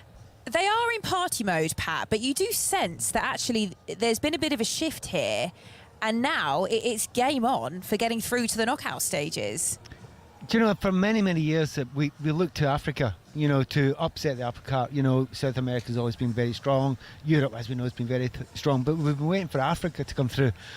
But it seems to be the Middle East at the moment. I mean, obviously we're having the competition here, and maybe Qatar haven't done so well. But Iran looked brilliant last night in the game I was at. I thought they were absolutely fantastic. And certainly Saudi Arabia, their start has been amazing as well. But it's what Payne's talking about, energy there. Can they continue the energy of those first games? If they can do that, honestly, the European teams are going to struggle. They're going to struggle to live with that, because it's incredible. I'm watching the Saudi Arabian team playing against Argentina, and it wasn't just because they were underdogs. I loved how they were playing. I thought they played brilliant football, and they played it with a love and a passion. And the Iranians were brilliant as well yesterday, doing exactly the same thing. So, I do hope there's a great opportunity they can build different football from different parts of the world. But certainly, this seems to finally, when you've got a World Cup in the Middle East, the Middle Eastern teams have actually got a wee chance. And there's lots of negatives about being here. We know about that. But, remember the positives as well. And it's good that they're getting over their little chance now. Speaking of the negatives, Payne, from a footballing perspective, and Poland, I know you watched and commentated on their opening draw against Mexico. Where do you think they'll be looking to try and make things right in this opportunity now against Saudi Arabia? Where were they really lacking? Well, I think going forward, which sounds incredible to say because they've got a key man in Robert Lewandowski who leads the line for them. He, of course, had a penalty saved, still hasn't scored in a World Cup, which just seems an incredible statistic. I mean, Poland, very good at set pieces. I don't think they've actually scored, I was reading the other day, a goal from open play for 20 years in a World Cup, which is just crazy. So I think they absolutely need to improve on going forward. It will be interesting to see how they can get those wingers into action. Matty Cash, of course, we know him from Aston Villa. They've got Zalewski as well and Bersinski, who have three players that enjoy going forward and enjoy getting those attacks. But they were playing it safe against Mexico. I don't know if either side really... I think they were thinking more this is a must-not-lose than a must-win game, whereas for Poland today, this has to be a must-win because they face a very bruised Argentina in their last game, and Argentina will be doing everything they can to try and pick up points in their last two games. It's going to be all eyes on Group C from 1 o'clock this afternoon with Payne and Pat, who are going to be back for build-up and commentary on Poland against Saudi Arabia. That'll be after midday, a little bit later on as well, as Payne just touched on there. The other two teams in Group C, Mexico, Argentina, going toe-to-toe this evening. That one kicking off at 7 o'clock. So the one a little bit earlier, Poland, Saudi Arabia, the second of 4 World Cup commentaries on 5 Live today. I mentioned there Argentina, Mexico to follow a bit later, and France, Denmark as well. So lots to look forward to. But away from the World Cup in rugby union, it's the final round of men's autumn internationals. Wales face Australia in Cardiff, followed by England taking on the world champion South Africa. That's at 5:30. Correspondent Chris Jones joins us now. Chris, how are you doing? Hi there, Emma. How's it going? Yeah, all good, thank you. We'll start with Wales then, beaten by Georgia last week. Less than a year until the World Cup, and head coach Wayne Pivac is under huge pressure, you'd say, going into this one. You really would, Emma. We called the title of our latest Rugby Union Weekly podcast a must-win for all sides, because it feels like all 4 teams today desperately need a win to salvage not only their autumns but also their 2022 in general. But no one needs the win more than Wales and Wayne Pivac, humbled at home by Georgia last weekend. Remember, they were humbled by Italy in March. They've only won 3 games out of 11 this year. They have to get a reaction. A poor performance, another defeat, would perhaps leave Wayne Pivac's job untenable, even though that World Cup is edging closer. So it's a massive game for Pivac and for Wales this afternoon against Australia. You'll be at Twickenham today for England against South Africa at 5:30. It's the first meeting between the sides since the 2019 World Cup final. It is the South Africa director of rugby, Rassie Erasmus, though, who's dominated the build-up to this one. Yeah, that's been the case for much of the last year. Remember, he copped a year-long ban for his criticism of the refereeing in the 2021 Lions series, and then he's just got another 2-match ban for further sarcastic tweets about the officiating. But it feels that even some stalwart South African ex-players are saying, like, come on, Erasmus, let's concentrate on the rugby and stop complaining about refereeing. Fascinating matchup, though, this. Both sides have had up and down autumns. A win would go a long way to showing they're on the right track ahead of that World Cup next year. So, yeah, one that is going to be a big old showdown at Twickenham this afternoon. Yeah, lots to look forward to a bit later on. Thanks very much, Chris. We'll bring you updates from Cardiff and from Twickenham throughout the afternoon. There's plenty of reaction and analysis in the Rugby Union Weekly podcast on BBC Sounds. Back to the Middle East, though, for now, to Qatar, where the players are coming out at the Al Janoub Stadium. Let's head back to our commentary team then for the second half of Tunisia against Australia. The Australians with the advantage, thanks to Mitchell Duke and that header in the first half. Here to take you through the second 45, Karen Bardsley, alongside Conor McNamara. Thanks very much, Emma.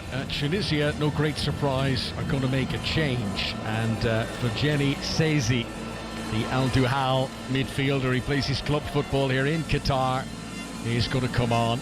So they needed to freshen up something. They were under an awful lot of pressure in that first half, Tunisia, and he's come on to replace Mohamed Drager, the Nottingham Forest player who's been on loan in Switzerland this season. So Sezi comes in. I wonder, will that make a change? They had 3 central defenders, 2 wing backs. They've taken off one of the wing backs now to bring on a midfielder. We'll wait till the game gets restarted to see if there is any change in formation from Tunisia, who haven't had a shot on target in the game so far. One brilliant block by Harry Souttar, but Karen Bardsley, Matt Ryan, the Australian goalkeeper, hasn't had a single save to make. No, he hasn't. It's going to be interesting to see how this goes forward, because obviously now the pressure's going to be on Tunisia to continue to pressure the Australian goal. So he's going to have to managing moments, make sure that he's staying connected with his back four, and make sure he's switched on, because at any moment in time he could be called upon, and we've seen those warning signs in the first half. Tunisia haven't had a lot of opportunities in the game. They did have a lot of shots against Denmark. There's a chance here for Jabali to come forward, and just about cleared away by Kyle Rolls at the back. And he needs a little bit of support here, and Jackson Irvine is back, and that's the cost of a corner. Good start to the second half for Tunisia, and they need this. I was mentioning there that they had a lot of attempts against Denmark, but all off targets. And so far in this World Cup, Tunisia played a game and a half. They've attempted 17 shots in all, and only one of them has been on target. They need to be more clinical. Can they make this corner kick count? Tunisia all in white, Australia navy blue. Corner's an in-swinger, and it's a brave header away by Harry Souttar, who got down and cleared it away, and he's been caught as he did so. He's holding his left leg. He threw his body in the way of danger there, but he got the ball away for his country. Yeah, absolutely. Put his body on the line. That's what you want to see from this Australian defence. I think this obviously carries a lot of weight, this game, in terms of going through the knockout stages. So it's great to see that commitment from Harry Souttar, and it will just be a knock on knees. And again, it looks like it's the mustachioed Mr. Irvine getting in the way. We were in an instant the first half of the goalkeeper collided with his own player, and there Harry Souttar running into a teammate, Jackson Irvine. Tunisian fans still buoyant, still noisy, still hoping there's a way back into this for their team at just 1-0 down. So a reminder of the teams then. Ayman Dochman in goal for Tunisia. Defenders Dylan Braun, Yassine Maria and Montesor Talbi have been very busy in that first half. And it does look a little bit more, well, I was going to say a bit more of a flat back, but it's not really. They still have those 3 central defenders. Sassi's taken the role on the right, Abdi as the left wing back. In the middle of the midfield, Elias Skiri and Laidouni. As here, a chance to break into the penalty area, but nothing doing at the end of it by Abdi, and Souttar is on hand again to clear the ball away. The front 3 for Tunisia, Naim Sliti, Issam Jebeli and Youssef Mistakni, who had that big chance towards the end of the first half that he put wide. Here is Sliti. He's another who had an opportunity in the first half, leaning backwards as he delivers across into the centre. It's Jackson Irvine who clears it away with his upper thigh. No great distance on that. Aaron Moy nods it down, but Australia still haven't cleared it away, and there's a clear evidence here that Tunisia are in the faces of their opponents a lot more now, and they're not allowing Australia comfortably clear away as they did in the first half. Absolutely not. They look like they've really had a bit of a, I was going to say a naughty word then. Don't do that. Don't do that. Too early in the morning. It's 10 past 11. It would seem as though they've had a strong talking to at halftime, and they've certainly made some more attacking changes in the likes of Sazi going on. But it looks as though, Skitty's dropped into the midfield, into the back three as well, and it certainly seems as though El Douni is getting forward a bit more. Here's a chance to attack down the left for Abdi. Good defending by Karasis to get back goal side and to make the challenge, and Abdi felt he was fouled, but the referee has given the free kick the other way. So Australia, who, it's not been that they've been tested multiple times in defence, but on the few occasions that Tunisia have threatened, Australia have stood very tall and firm. Yeah, they're certainly resolute. I think they know that they're in for a relatively long half, it would seem. Tunisia's started out exceptionally well on the front foot, and the likelihood of being caught out in the second half in the first moments, it's a high likelihood that your mind's still in the changing room. Ali Abdi wins a header, but Saizi wasn't able to control it. A chance for Australia to come in the attack, and Jackson Irvine's ball to the left-hand side is returned immediately by Goodwin. That was an excellent technique. He hit it full of a volley across first time and trying to pick out the goal scorer Mitch Duke. And on this occasion, too many defenders around him, and Tunisia cleared the ball away. It was an excellent idea to use his first touch as that pass into the box, and I think it caught a lot of people unawares, because I think they were expecting Craig Goodwin to take the ball down. But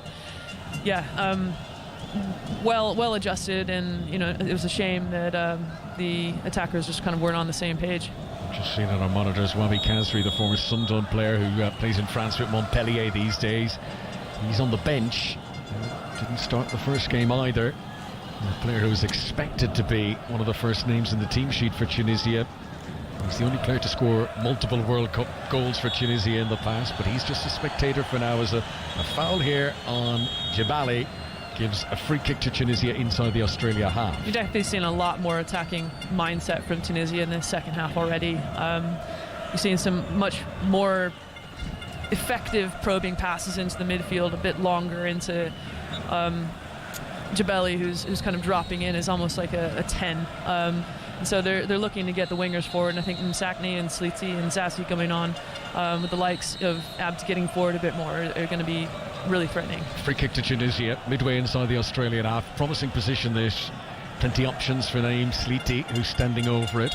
And no surprise to see Australia bring everyone back into defence. Here's the delivery from Sliti. Matt Ryan decided early he was coming. He punches it away. He clatters into Maria, the Tunisian, but that was strong, competent goalkeeping from Matt Ryan, who once he'd made the decision he was coming for that, he had to get there, Karen. He had to get there, and I didn't think he was going to for a moment. The flight of the ball just kind of hung a little bit, and I just wasn't sure if he was going to get there in time to make contact, but fortunately it was effective for the Australians. Give us the goalkeeping opinion on this. I often say this in commentary. I often say the goalkeepers decided early to come. Do you sometimes make decisions where you think, I'm coming for this, and then go, oh dear, I shouldn't have?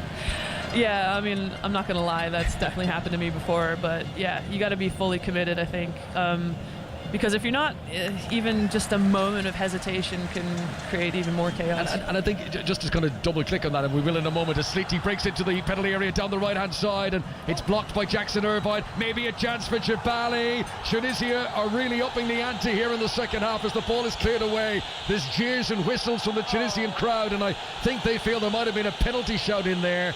In any event, it's going to be a free kick for a foul on Laia Douni, as Tunisia tried to take it quickly and the referee wasn't ready, and it's all very frantic, but this is what Tunisia needed to do. Fantastic. They had to rattle the cage a little bit here, and they've got themselves a free kick, and they're putting much more pressure on the Australian defence, Tunisia, now than they did in the whole of the first half. Cagey indeed. I mean, cagey indeed. I think it's a great mindset from Sliti to get into the box, take people on. You never know, you might draw a foul, penalty, but then it seems as though that the Tunisians are really switched on to the second phase as well. I think Jebeli was all over that ball that was kind of deflected a little bit, so opportunities are flying into the Tunisians' favour at the minute, and I'm not so sure about that foul though.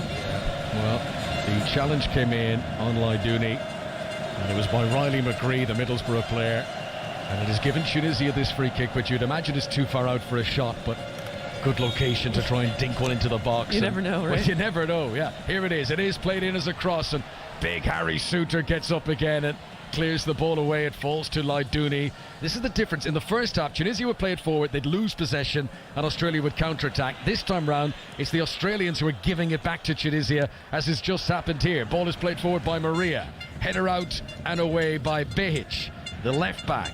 Aaron Moy hooks it over his shoulder, but it's not an accurate pass. Straight towards Sezi, and then a challenge comes in on the substitute for Jenny Sezi, and that's another free kick. And Australia giving away more fouls now than they were in the opening 45 minutes. Oh, Lecky left one on there. Sezi taking a nice little shoulder barge there. Welcome to the game, my friend. Absolutely into the thing. I want to go back to the goalkeepers making decisions. Oh, go on then. I think the point, and I didn't sort of explain it properly, is do you sometimes think with a free kick like that, I'm coming for this before it's even played? Or do you always have to wait and see it? I think it's in your mind. I definitely think it's in your mind. If you put yourself in a position where you go, right, if the trajectory looks right, I'm going. Yeah. But if it doesn't, then you got to stay. So you have to be prepared for what that might look like in your head. And you have to know your range, and it's all defined by the starting position. It's defined by the height of the line, as you so elegantly alluded to earlier. The corridor of uncertainty seems to be getting bigger and bigger. But no, he was more than competent in that moment, Matty Ryan. That's the voice of Karen Bardsley, well known from England and Manchester City, watching this game with us here. 5 Live and BBC Sounds and across Africa on the BBC World Service, where Tunisia are up against it now, 1-0 down in their second game of the tournament. Possession with Sezi near the centre circle. A lot more pressure on the Australian defence, and the end which Tunisia were defending away to the right-hand side is the end that's seeing all the territory at the moment. Aaron Moy's going to try and dig his way out here. He's done well to smuggle it through 3 opponents in the midfield and get it to Matthew Leckie on the right-hand side. Leckie runs in through. They're really rolling up their sleeves now, the Aussies. Here's a chance. Jackson Irvine attacking the penalty area to Goodwin on the left-hand side. Angle is tight. Swings in a dangerous cross, and Mitch Duke can't get there despite the stretch, and it fizzes through the 6-yard box and it squirts away to safety out the other side. That's the best attack from Australia in this second half so far. They still lead 1-0. It certainly is. Done really, really well to travel with the ball there, Irvine, and then see the space out to Craig Goodwin there, and a lovely whipped-in cross, and unfortunately Riley McGee just couldn't get on the end of it. But I thought that maybe the Tunisian goalkeeper Damen got a fingertip to that one, but nonetheless, here we are. Riley McGee is a great name, isn't it? Just sounds like a character in a TV show. Riley McGee. Did you ever see Saturday Night Live? Is that something that you used to watch? Yeah. There's a perfect sketch, and I can't say the first name, I'm afraid, but yeah, McGee, that was a... Do you know it? Yeah, I know you know it now. I can tell. Go look it up, kids. We need to do a late night game at some stage, Carol. We can delve into these a bit more. Not the 10 a.m. kickoffs. Right, Tunisia 0, Australia 1. Down the right-hand side comes Fran Karasis. Delivery into the penalty area, looking for big Mitch Duke again, who's been such an outlet.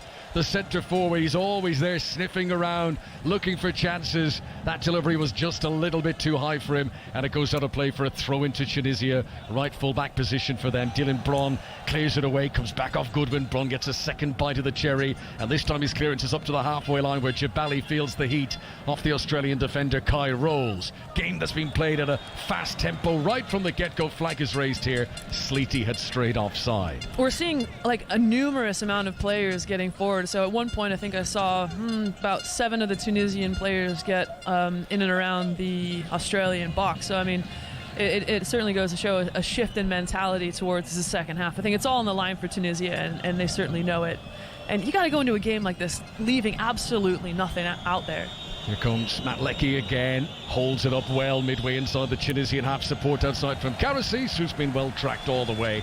And Ali Abdi wasn't giving up there. Having shadowed Leckie, he sprinted across to cover Karasis, and he blocks the attempted cross. And it'll be a throw into Australia, level with the edge of the penalty area. They attack down the right-hand side. The Aussies wearing navy blue with green trim, their change kit.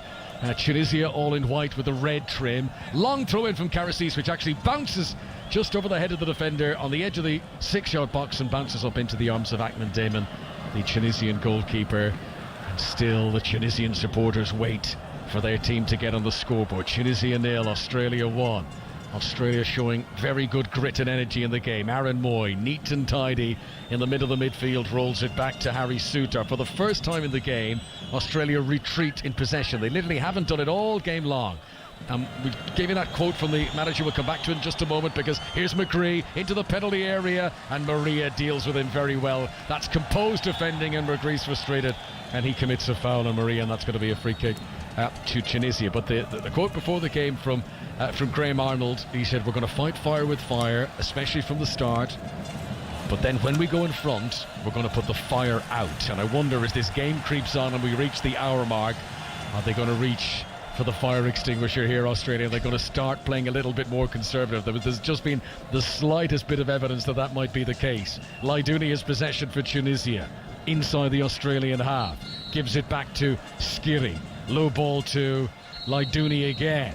Remember, the crowd has got a whistle and he's blowing it at all occasions, but players aren't being affected at the moment. Here's a chance to cross from the left-hand side, but leaning back away from it. Masakni can't pick out a teammate. It gets parried away just about, and Australia relieved to see it out of the penalty area and away. Oh, that could have gone anywhere. Little flat palm from Matty Ryan to deflect that.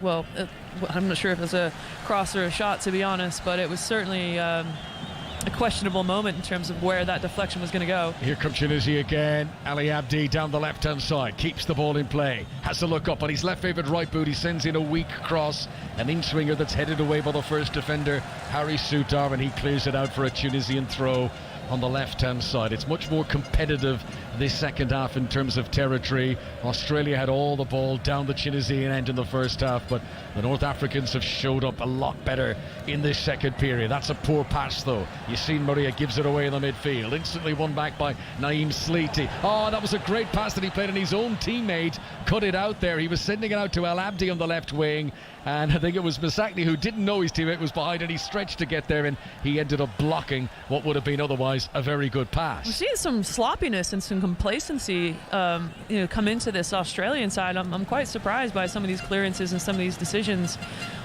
Looks as though the pressure from the Tunisians is really starting to get to them.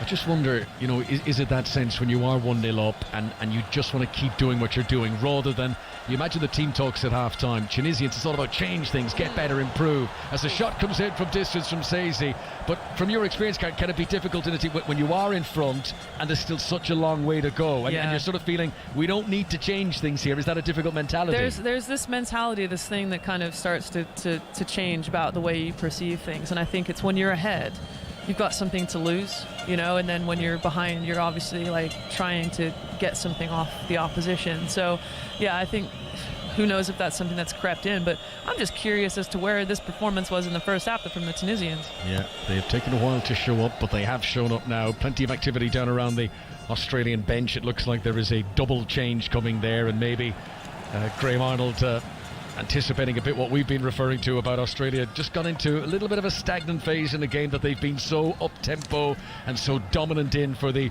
majority of it. Tunisia 0, Australia 1. 5 Live for the BBC. The Qatar World Cup continuing with Poland against Saudi Arabia next at 4 o'clock this afternoon UK time. This group, France against Denmark, and then later on this evening a 7 o'clock start for Argentina against Mexico. Some big games today. 1 goal in this game so far, scored by Mitch Duke. You can catch it with Gabby Logan and the highlights of all of today's World Cup action. BBC One tonight from 10:30 this evening. Looks like Aidan Ristic is going to come on, the Verona midfielder, and Jamie McLaren as well, who's regarded as the best attacker in the A-League. He's the number 9 in this Australian squad, and it'll be interesting to see if it is Mitch Duke that he comes on to take the place of. Those changes haven't happened yet. Tunisia have possession. Throw in on the left-hand side for Ali Abdi. Gives it back to Montasar Talbi. Now in field to Yassine Maria over the halfway line, stepping into Australian territory once again. A ball into Sassi, who gives it away in the midfield. Australia get it back, but Goodwin can't pick out a pass, and Tunisia regain possession once again. Yeah, I'm really impressed with Sassi. He's made a huge impact coming on. I think he's kind of secured that midfield space, whereas before there was kind of nothing there at all in terms of the Tunisians going through the midfield. It was just lumping it as long as they could into the channel. So to kind of get someone, in the midfield to secure it, to actually get some playing through, seems to have kept the transition, but also allowed Tunisia to get forward and consistently attack more, which I think has been really beneficial to this second half. There's a foul by Riley McGree near the centre circle. Foul on Elias Sekiri.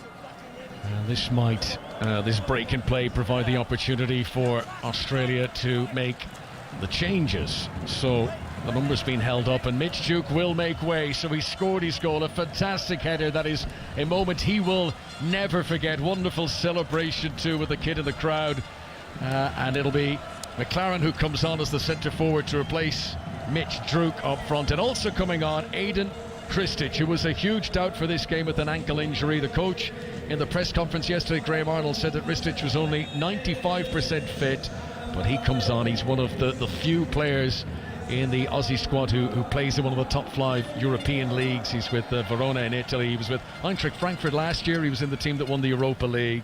He's a player they desperately want to get on the pitch, and he gets some game time now. Tunisia 0, Australia 1, and Kristic on into the midfield in place of McGree. Free kick to Australia, foul on Jackson Irvine, and another yellow card is shown. It's just the second booking of the game. It's for Ali Abdi, the Cannes left back, and he steps away, having seen his name enter the referee's notebook. It'll be great to see how these changes impact the Australian side. You heard from on the touchline. I don't know if you noticed that, Connor, when the substitutions were coming on. But the manager was like, bring some energy, and you can just see that he recognized that the momentum was starting to shift. Yeah, so that I'm just seeing Tim Cahill now, who's come up on the television screens. Great striker for Everton. He won't like the moment. At the 90 minutes, he probably had a lovely smile on his face, and he's just sort of chewing the inside of his gum there as the cameras of the global audience came on him. The former Everton attacker who's been in Qatar for some time, and did the Qatar game yesterday. They've had this Aspire Academy where all the young kids have been sort of farmed almost cahid of this World Cup. But Tim Cahill's been working with them for several years as part of their coaching staff for that. Oh, I didn't realize that. No, it's a great academy, actually. We had the chance to go over there with England for one of our warm weather training camps. I'd imagine the facilities were pretty It was fantastic. plush. Yeah, it was fantastic. We even got to go do some off-roading. Phil Neville organised some desert duning. Which of your teammates is the best desert dooner? Hang on, more of that in just a moment. As Tunisia attack down the left-hand side. Chance of a shot for Masakni, but he can't get it through on target. Australia making sure they had enough defenders back behind the ball and able to clear it away. Masakni, who had a big chance in the first half, but couldn't get his shot on target. And on that particular occasion, he couldn't get the shot through because of the defenders. Down goes Jabali in the penalty area.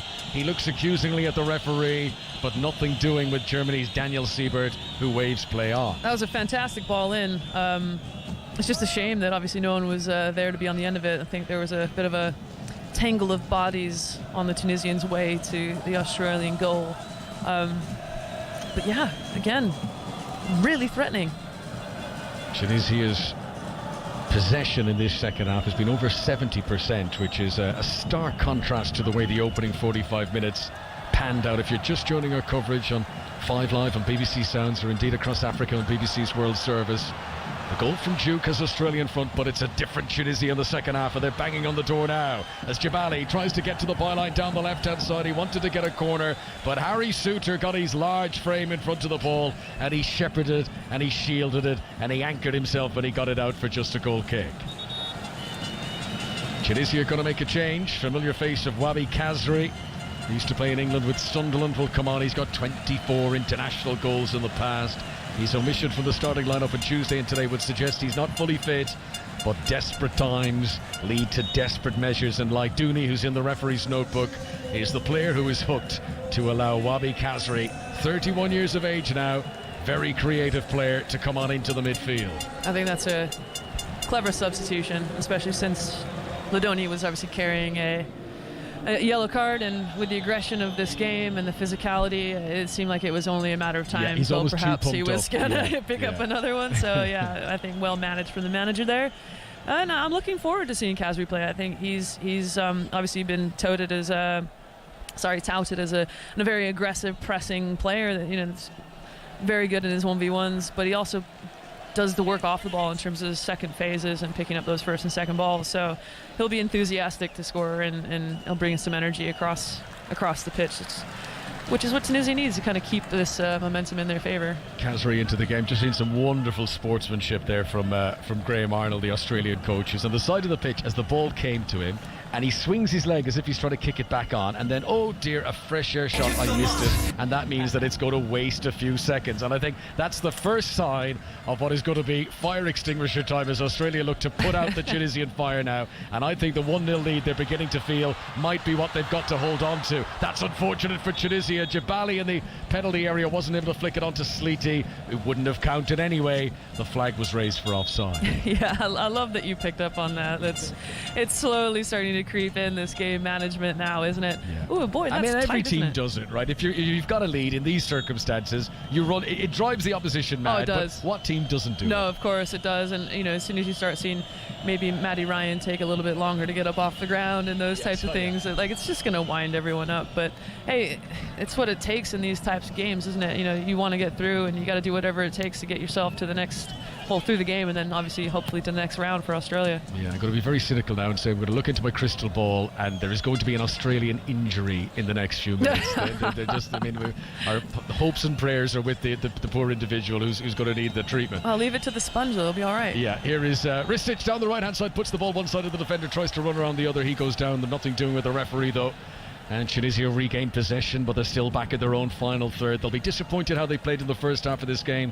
The North Africans much better in the second period. Have they left it too late? Australia at this stage are very grateful for that Duke goal in the first half, because without it, they're not threatening anywhere near as much themselves. It looks at the moment more likely Tunisia might grab an equaliser than Australia would double the lead, but you never know, and with all the pressure forward from Tunisia, it might leave gaps at the back for an Australian counter-attack. Here comes the substitute Khazri, tried to dribble and take the ball with him but wasn't able to. Sazi will pick it up near the halfway line here. Tunisia playing from left to right as we look down. The clock ticks on and there's 20 minutes plus the stoppages to go, which means there's probably about an hour to play given the amount of stoppages that are being added on at this tournament so far. I mean, you don't know.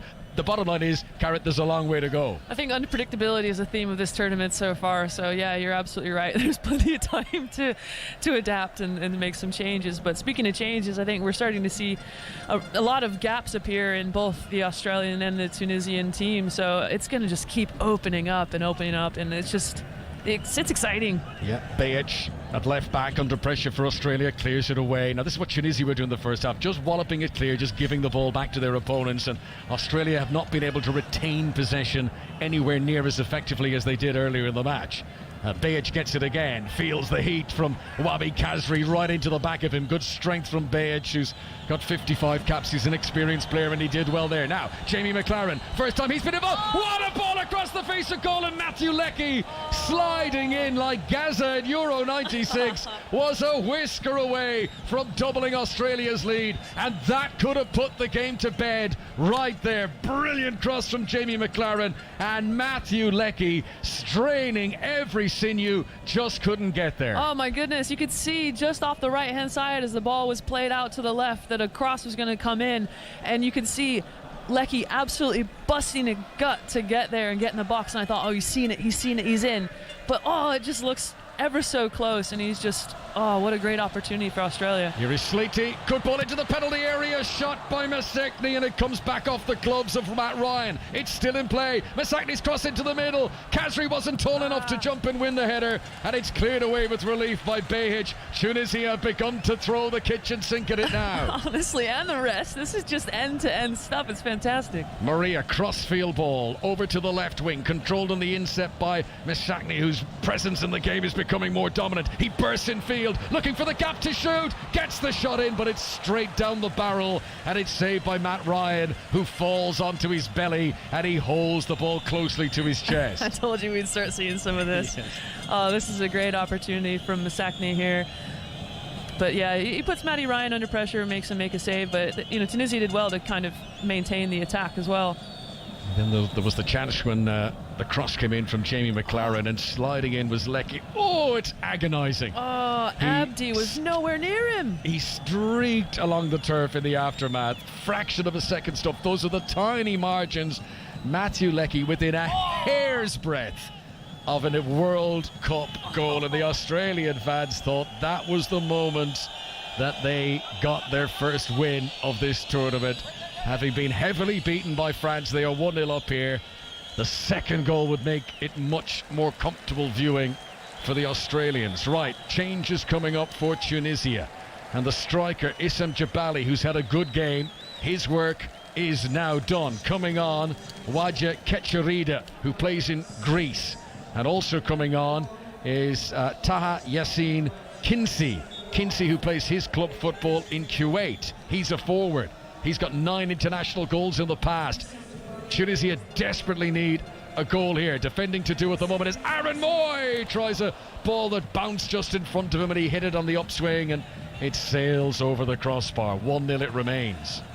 Oh my goodness. Oh my goodness. I mean, what an opportunity for Moy there. It's just a shame that he couldn't quite stay over the top of it. It looks like he just caught it on the outside of the laces of his boot and it just started to spin away, and that's a shame because if that was on target, could have been top bins. Yeah, Kitcharida's come on in place of Dylan Braun, one of the 3 central defenders who was relegated with Metz in France last season and moved to Italy in the summer. So Kitcharida, along with Maria and Talby, are the defenders now, and everyone else has got to push into attack as Tunisia desperately go in search of their first goal of this World Cup.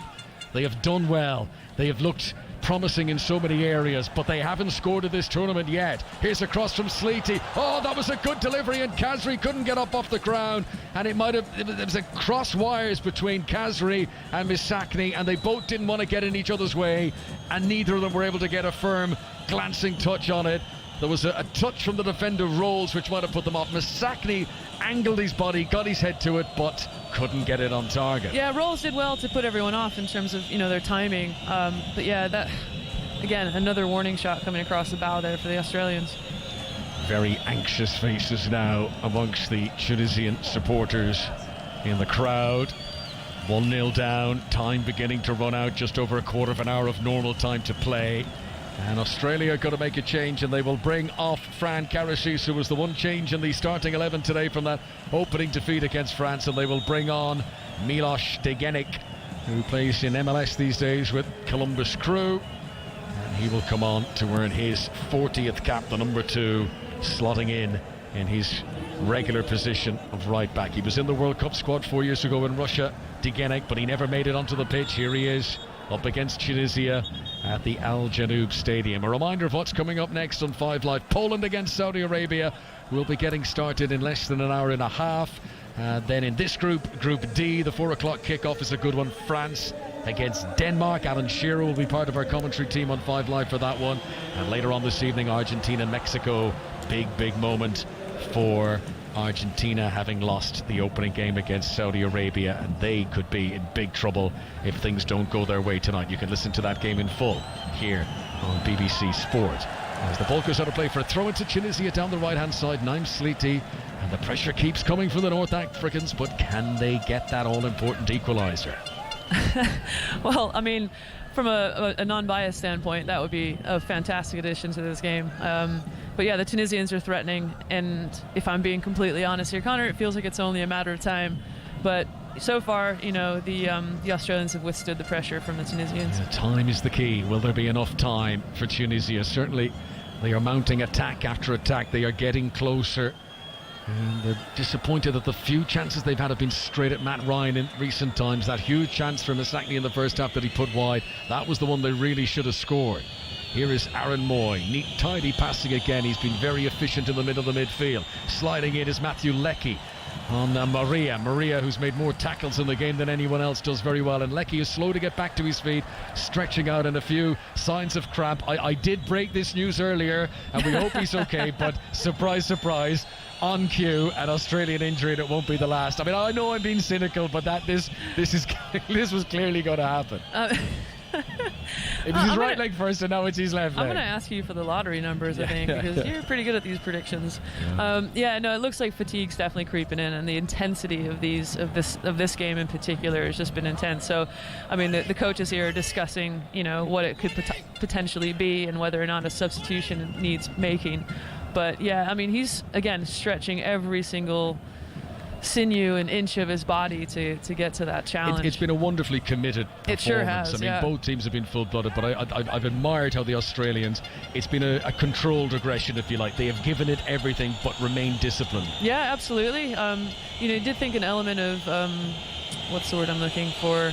I guess recklessness was going to creep in, but yeah, to your point, it's been really well managed in terms of putting tackles in when they need to whether it's slow the game down, manage it, or just kind of make an impact in that particular moment. But right, referee is hurrying things up. Daniel Siebert has told Matthew Leckie, if you want to continue receiving treatment, you can do it on the touchline. You're not delaying any more of this match. So temporarily, Australia down to 10 men, and Leckie will want to get back on quickly now. Tunisia 0, Australia 1. Australia, who would have been facing elimination from the tournament had they lost this game, and they've come out and they've done the job so far, but it ain't over yet. It's a day when the Aussies have had nothing to lose, and if anything, the opening draw for Tunisia against Denmark gave them that little bit of insulation that maybe they haven't quite had the hunger of their opponents today. But now the tables turn and it becomes desperate measures for Tunisia, and this is where they now might begin to feel like they have little to lose. The difference between losing 2-0, 1-0 might make a huge difference in the shape of things here. They might well risk it, conceding another one here to not go and give everything to get an equaliser of their own. A jump by Shazy in the midfield inside the centre circle.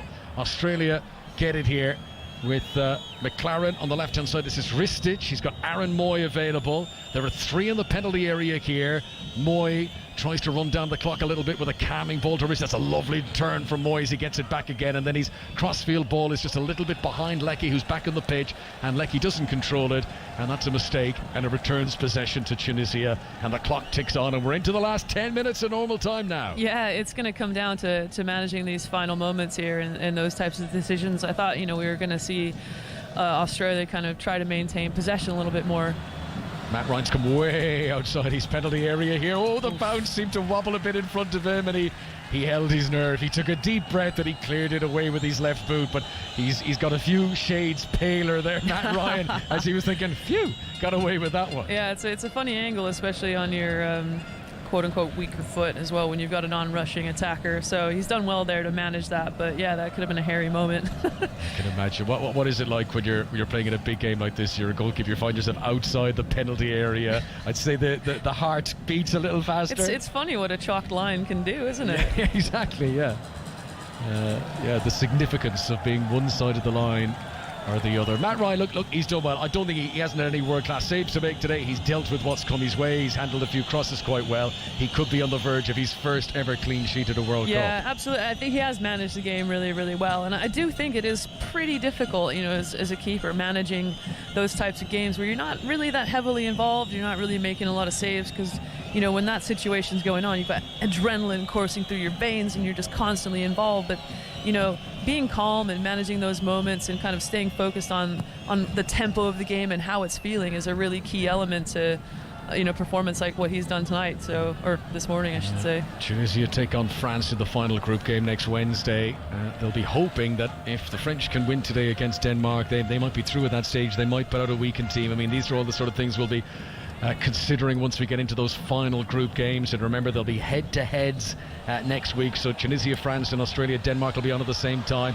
Here is a chance for Tunisia, breaking into the penalty area. On the left-hand side was Misakni, but Harry Suter, who's had a storming game at the back, by any means necessary, gets it out for the corner. Yeah, he has been excellent. He has been very, very good. And it's just, you're starting to see a bit of desperation to creep into some of these Australian defences, though, in these clearances. Wabi Kazri to take the corner, an in-swinger. There was a bit of whip on that. There's appeals from some of the Tunisians. There was a handball play on, says the referee. Here is Massekni sliding by the byline. It wasn't a good pass by Kazri. It wasn't a comfortable one to receive, and rather than allow it go out for a goal kick, he slides and puts it out for a throw-in. Kaziri here is continuing the debate about whether there might have been a handball there, and the referee points to his watch and he said, look, I think what he's saying there is, look, if it's a handball, the VAR will let me know. Yeah. No, it's a shame. There's a bit too much weight on that pass from Kaziri, but Misakni did well to kind of keep the ball in and at least do their best to kind of keep the ball in Australia's defensive third. So fingers crossed that he can maintain that pressure and not let them break their lines. It's been a very competitive game, this one. Australia hoping that they've done enough here. As down goes Ristic near the halfway line and wins a free kick. And the foul by Ali Abdi as he runs back. He's got to be careful, Ali Abdi. He is the remaining player on the pitch who is on a yellow card. And there's a few who would miss the final group game should they get booked, including Aaron Moy, Jackson Irvine too. The Suter clears away, and we have definitely reached the anywhere will do stage for Australia now. Just get rid of it. Boot it into the crowd.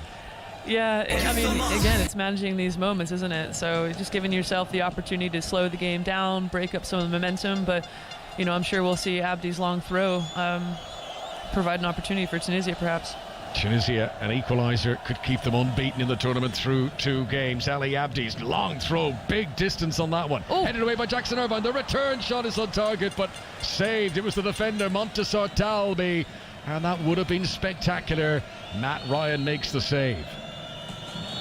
Yeah, Australia need to do a bit better here with their clearances. You know, when you're talking about clearing the lines, I think, yeah, you need to put some height on it, some distance, but the directionality is equally important. It's coming straight back down the middle of the Tunisians, right where they expect it, and it's set up nicely just for another opportunity for Tunisia on the Australian goal. And that type of ball as well, just bouncing right in front of the feet of the goalkeeper, can be potentially tricky, like when you're coming through traffic as well. So all in all, again, yet another flare in the Australian camp. Right, Tunisia 0, Australia 1 in this group, Group D, where, as things stand, Australia would be going level on points with France at the top of the group, ahead of the French kickoff against Denmark later on today. But having started the day bottom of the group, it might be about to look much better for Australia in just a few minutes' time. They are 1-0 up here, and Tunisia, dramatically running out of time at this stage, need to get their skates on. 6 minutes of normal time to go. There were 5 minutes added on for stoppages at the end of the first half. A few changes coming now for Australia. They'd only made 2 substitutes up till this moment. Ewer Mabil is going to come on. Plays his club football in Spain with Cadiz. He is a winger, and he's going to come on in place of Craig Goodwin. So that's a straight swap. Goodwin, who got the early goal against France last time out, and Matthew Leckie will be the other to make way. He has run his socks almost literally off. They're down around his ankles. He's had a very good game. He'll be pleased with his day. And Keanu Bacchus will come on in place of him. Keanu Bacchus, who was born back when Point Break was in the cinema, and you can work out the reasoning behind that. Before this squad was named, he had only played 7 minutes of international football. He is very much a rookie, but fresh legs have come on for the St Mirren midfielder. It's so important to kind of maintain the tempo of this game, but and also control it from the Australian standpoint. Oh, mistake at the back, and Australia haven't made many of those. Maybe a chance here. Kinsey, who'd just come on, but across to cover and make the tackle is Harry Suter. That was a last gasp challenge on the edge of the penalty area. There was no margin for error, and the game has gone fully end to end now as Moy breaks down the other end, looks to hold it up. He's got support outside him from Mabil. It's become ragged now, proper cup tie as Sakiri brings it forward for Tunisia once again. The players look exhausted. Rolls, thunders into a tackle to win it back for Australia. Aaron Moy gives it away. He's not been careless with many of his passes today. It's won back here for Australia by Irvine on the right hand side, and then is it going to break down? No, they're going to keep it alive just about. Bacchus, possession one. It's so scrappy now in the middle as eventually Tunisia get it back to Dachman, and the goalkeeper plays it out to the right hand side, and we play on with 4 minutes to go. Tunisia 0, Australia 1. This is incredible. It's just end-to-end stuff, honestly. Here they come into the penalty area.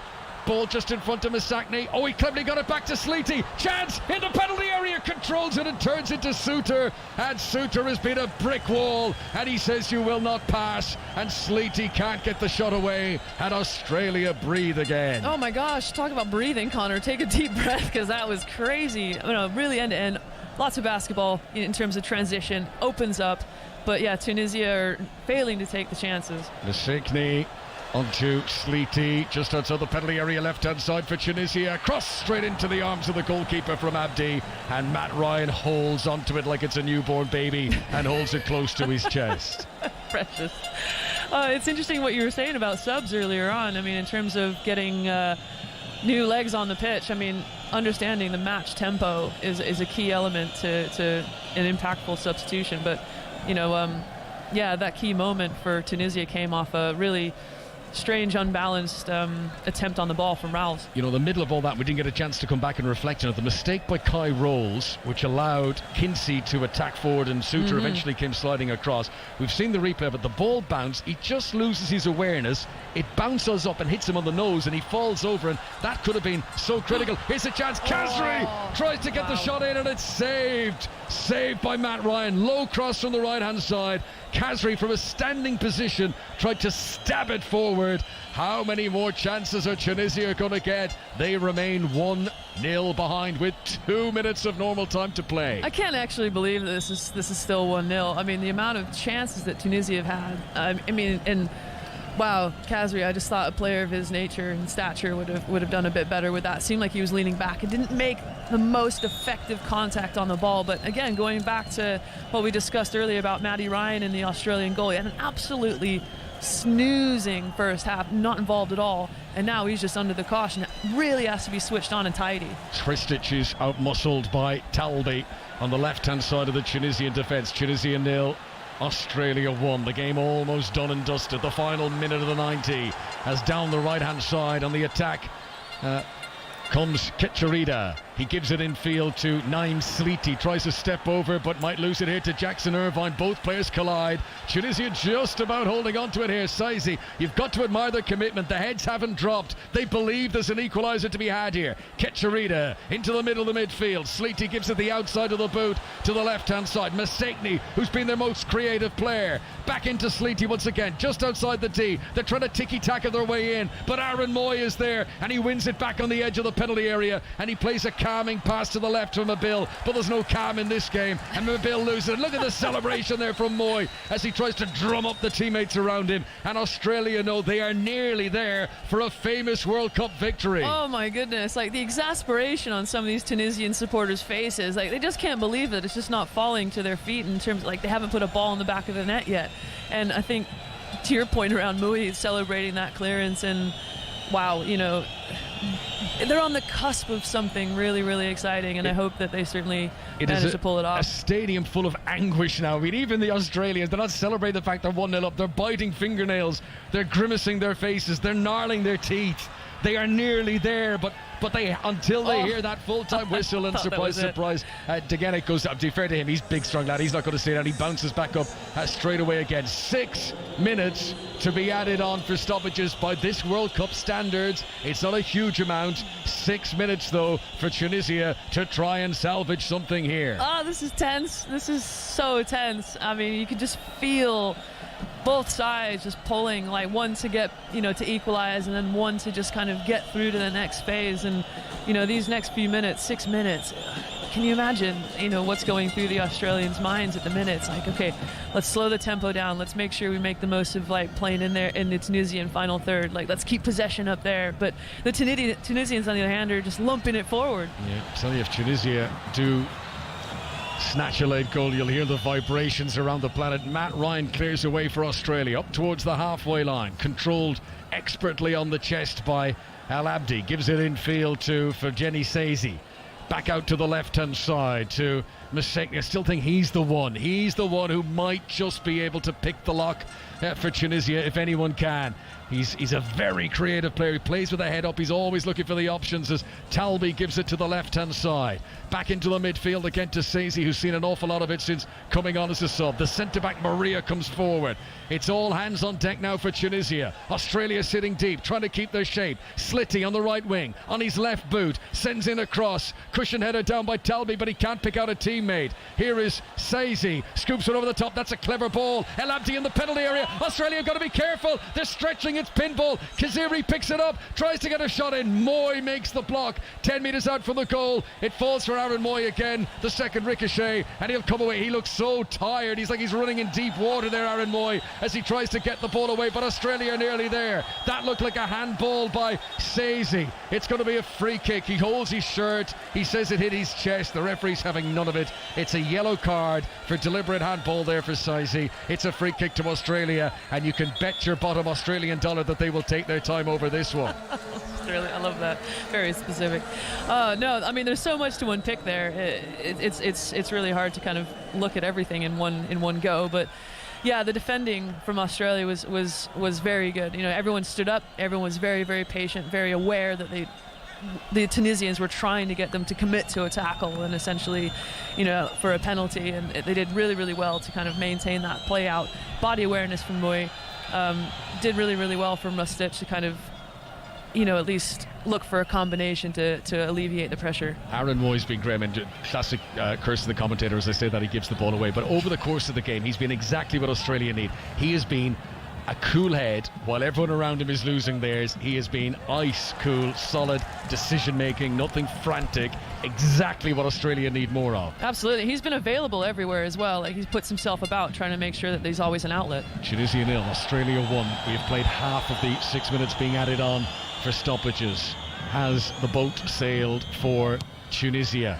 Are they going to get another chance? Here's Sleety, picks up a loose ball midway inside the Australian half, gives it to Shaqiri down the right-hand side with a protective face mask, hangs it across, Ryan comes, excellent goalkeeping, rises high, takes it, falls to the ground and holds on tightly. Again, exactly what Australia need at this moment. A fantastic take and a really huge moment for Matt Ryan in Australia in the Australian goal. I mean, but let's be honest, like, that cross was just asking to be plucked. And he did so well to hold on to it, coming through a lot of traffic, and he's just lumped it forward. There's been heroes all over the pitch, really, for Australia. Ryan has held firm at the back. Harry Souttar has been a warrior. Here he is in possession, giving it an almighty wallop. Just get it up the other end of the field, get it away from our goal. But you think of Duke scoring the goal. I've been sent some stats here. I mean, during his time on the pitch, Mitchell Duke had most shots at target, most aerial duels won, most fouls won. He really put himself about. So between Ryan, Souttar, Moy, Duke, I mean, they could have 4 or 5 men of the match. They've been brilliant, haven't they? Absolutely. No, they've been... You know, I think it's testament to the game plan and how it's been disseminated across the team. I think they seem to know exactly what their roles are and how to manage these moments. So a well-drilled, disciplined team, very committed. Into the 5th of the 6 minutes. They're not there yet, though. 1-0, the slenderest of leads. There's a chance for Maria to get into the box, but that's a tired cross. He couldn't get the height on it, and Jackson Irvine heads it away. Another check of the referee's watch. It feels like this whistle's going to blow at any minute, but yeah, it seems as though, like, Tunisia maybe has recognized that this is going deep. Last chance salute. Maria midway inside the Australian half. The Aussies all sitting on the edge of their area. Here's a cross into the box. Header just about away by Behich. Hasn't cleared the penalty area yet, though. Can Abdi resuscitate across? There's appeals for a handball. I think it was outside the penalty area. Well, I don't know if the VAR would get involved being outside the penalty area, but there was certainly a case that there might have been a handball off an Australian defender there. The Aussies play on. Bacchus clears it away. Another one of those hoof it forward ones, which Mabel will sprint after, and he's got there. He's got the pace. He's got McLaren inside too. This could finish it. Mabel for Australia. What's he doing? He cut back at himself, and he's given the ball away. That could have signed and sealed it for Australia there, but young Mabel, he just didn't know what to do. Honestly, the moment got the better of him. This is where youth just needs some experience. You either take that to the corner or you just hang on to it for a little bit, try to draw a foul maybe, but mate, that was the wrong choice. He's fuming. Look at he's fuming. Nuts. Well, look what happened next. The Tunisian player just knocked it forward. There was a bit of a foot race. Thank goodness he kind of stumbled over, but yeah, you'd be fuming if you were manager. Are you kidding? He's going to get an absolute slating after this game for that moment. There it is, the final whistle, and it's all over. Australia have beaten Tunisia by 1-0 at the Al Janoub Stadium. It's the Aussies' first win of this tournament, and it boosts their chances and their hopes of progressing to the knockout stages. It's a day that they needed to stand up and be counted, and boy have they done that. Graham Arnold's team have fought for this victory. The well-taken goal by Mitchell Duke will be one to remember, and after 6 defeats and a draw in their last 7 World Cup matches, it is finally a win for Australia, a first win in a World Cup since 2010. Karen, look at these scenes, smiles on the faces of the Aussies.